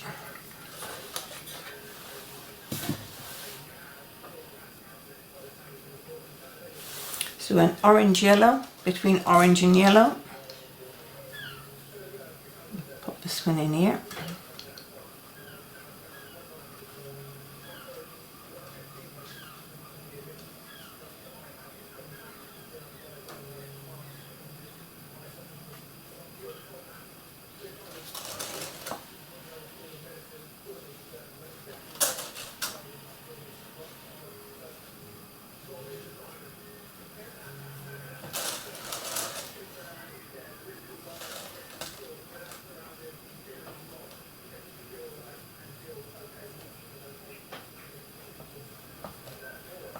He's got the telly on, so silence is broken.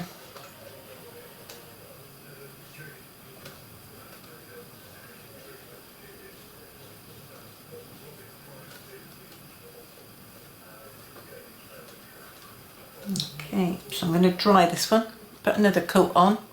Once again, do the pale with the white and the dark with the black, and I'll be back. So this is my orange yellow mix, and on second thoughts perhaps I could have added more yellow, but I went with meaner thought rather than anything else. Now this is my original orange colour and this is my orange yellow, so there's not a huge amount of difference in the colour, as you can see here. Now I also must have added a bit more black because this is a lot darker than this one, but that's okay. Whereas these two are very similar in colour. It's just the way it worked out as I was doing it. So I'm not going to worry about it. But I am going to mix some red into this original orange. Not too much at a time. And I'm going to paint this last triangle.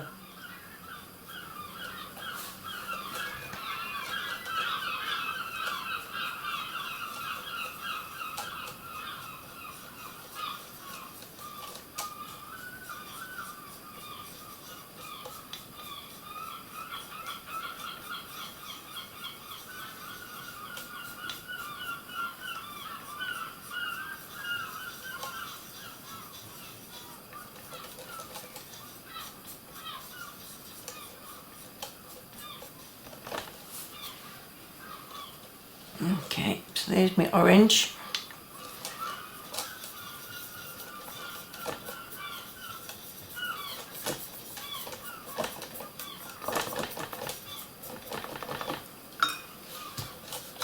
Brush.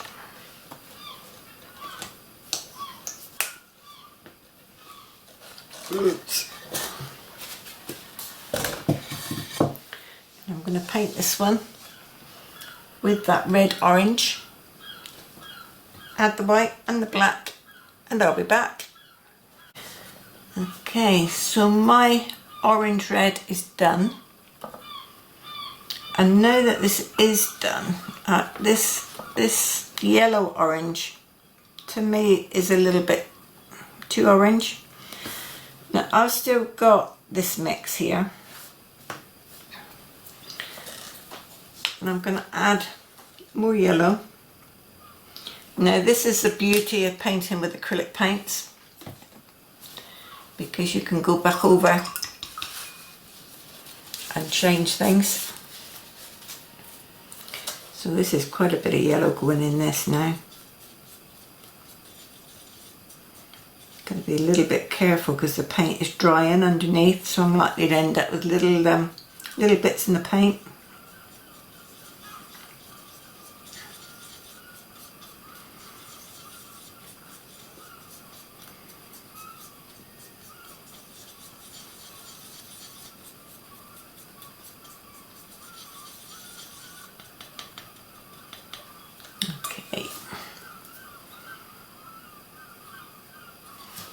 To move you, just in case I put my elbow in, because that wouldn't be the first time.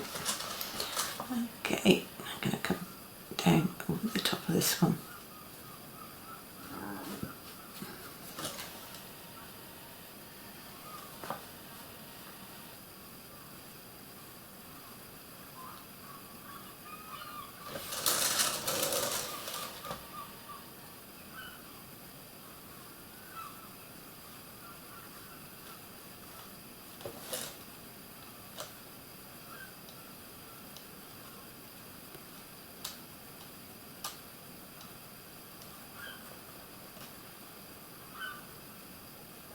So if something doesn't sit right with you,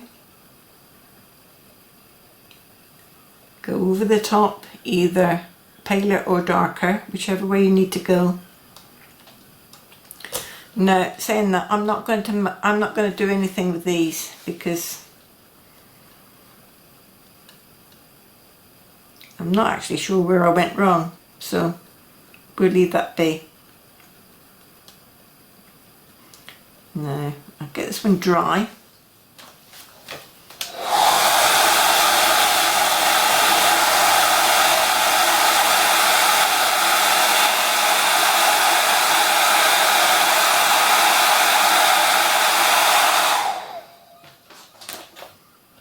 Make sure you are dry. And I'll put another coat on, because that first coat of paint covered up what was underneath.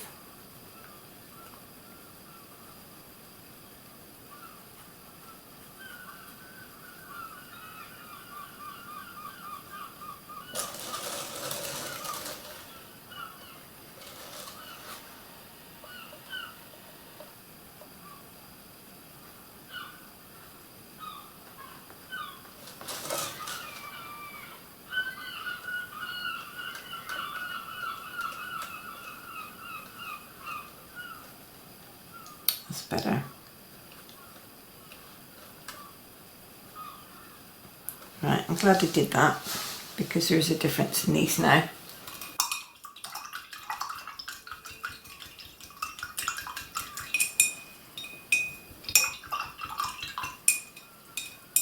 Wash that brush. Oop. No, it's not too bad. Don't need to use my extender. Right, a little bit of white.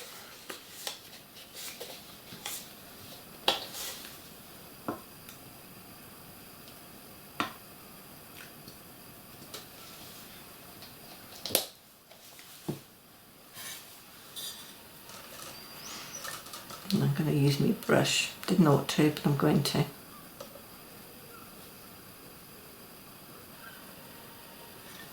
I'm getting tickles.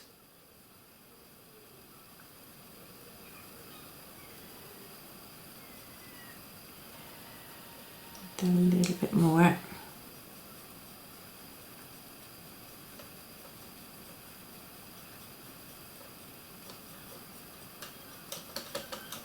Be careful, don't paint the actual tile.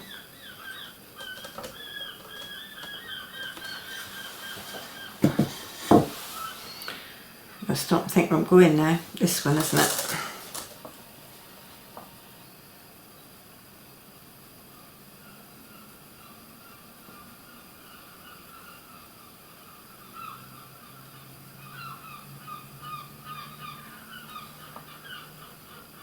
Come to the point of my brush.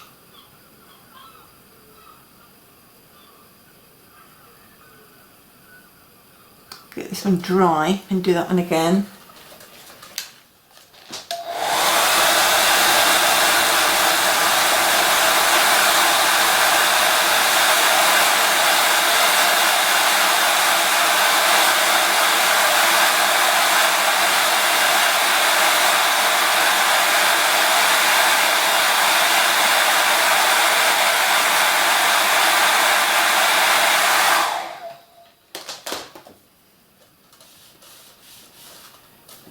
Make sure I am dry.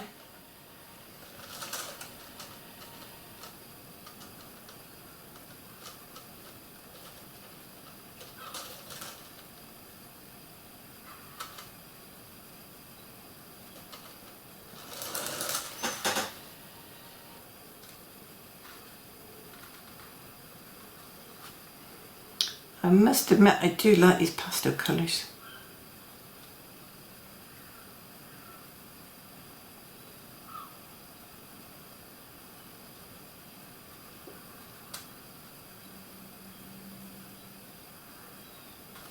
There we go.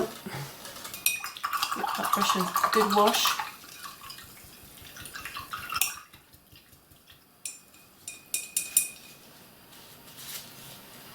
Now,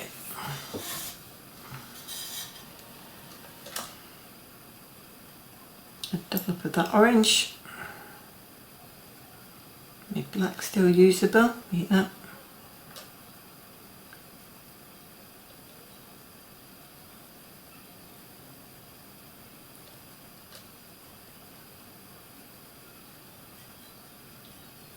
This mix isn't quite as dark as the first one was.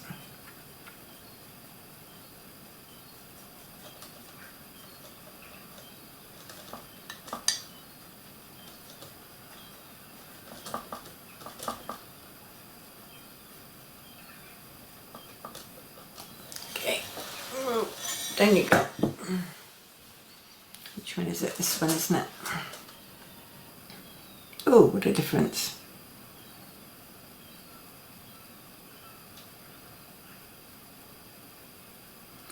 What a difference that extra yellow made.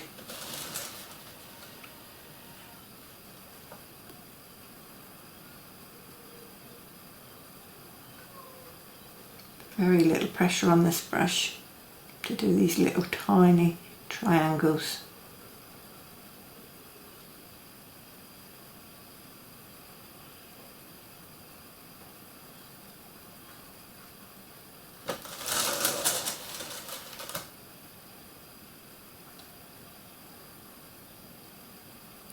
So I dry that one and repeat, covering up that darkness.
Yeah.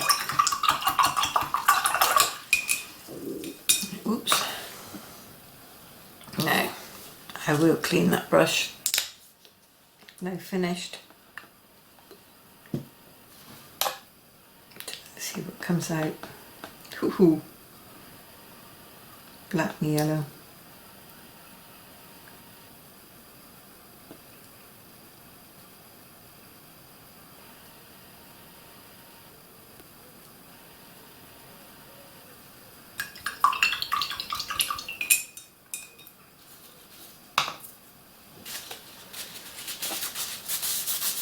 So this is the end of my painting session, so I will actually do that again.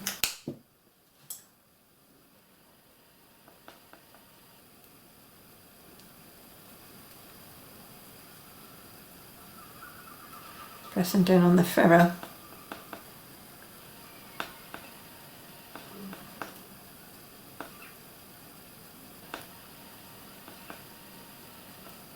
So a little bit of paint coming out. And the more you work it, the more comes out.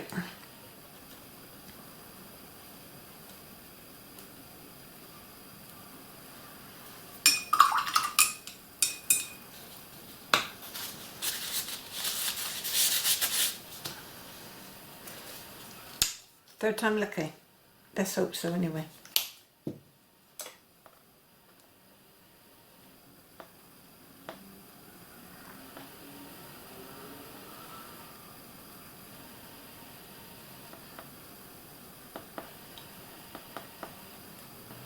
That's it. Now that is clean. So I'm actually going to leave that extender in that brush and wash it out when I use it again. Okay. Clean myself up. Now I'm going to put this one to one side a minute.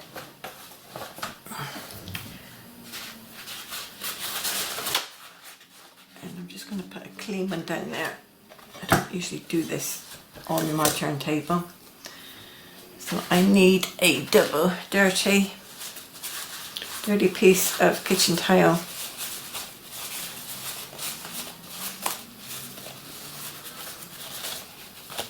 I'm going to lay that over the top. Preferably a clean bottle top, or a fairly clean one. And some Menke dirty water. Put this in the middle and work it out to use sides.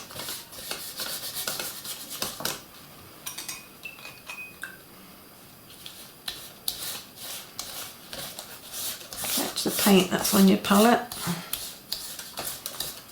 Now this also works on a wet palette.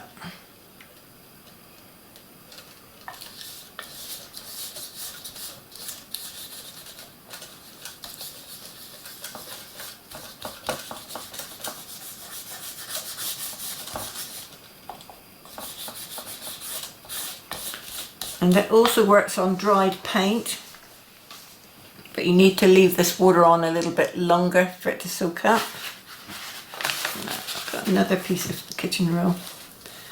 I'm just going to scoop this up. Makes a lovely mess. So if you think about the colours and the swirls and what sort of background this would make.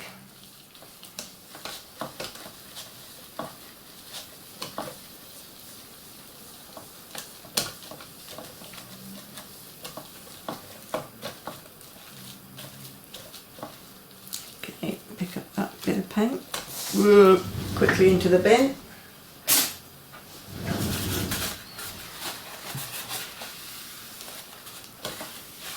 Clean up your mess. Oops. Hold it. Hold it. Use it dryer.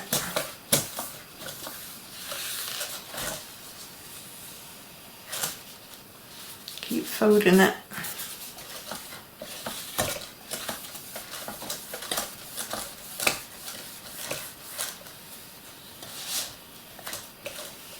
Until you are clean.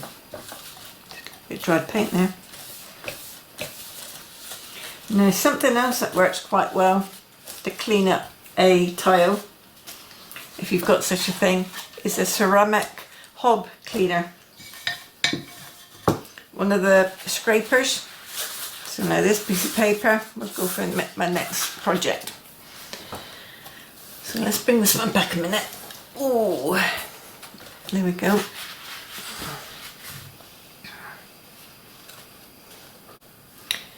So your colour wheel is now complete. What I decide to do in the middle will be for another day and another $1, but it's ready to go when I need it. Now I'm going to apologise for the repeated instructions, because if this is your first time to paint a wheel, then the best way to learn is by repetition. So repeating instructions over and over and over again. Very few people learn instantly. So this is the way that I personally learn new stuff, and it's why my instructions are the way they are. So this is page 9, but your instructions won't be such big font as this. This was just easier for me to follow. So these wheels can be addictive, and I have an idea in my head to repeat a smaller wheel inside this one. But that's a thought for another day, but it will probably be done using fabric medium on a bag.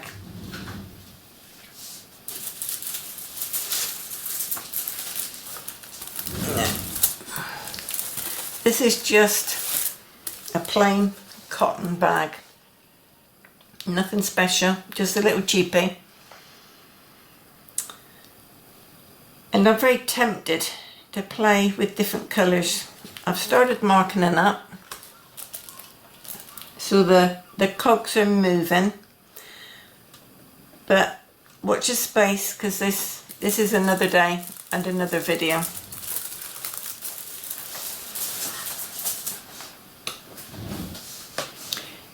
So until next time, happy painting, and a big cyber hug too, because we all need hugs. And thank you for joining me today, and I hope you enjoyed the process. Now, if you do at any stage paint your colour wheels, I would love to see them. I really would. So you can email them to me, or tag me on Facebook, and all of my Facebook details are in the description box. Now, if you wish to print or look at the instructions, they're on the blog, and that is also in the description box. Okay, so until next time, you just keep safe and take care.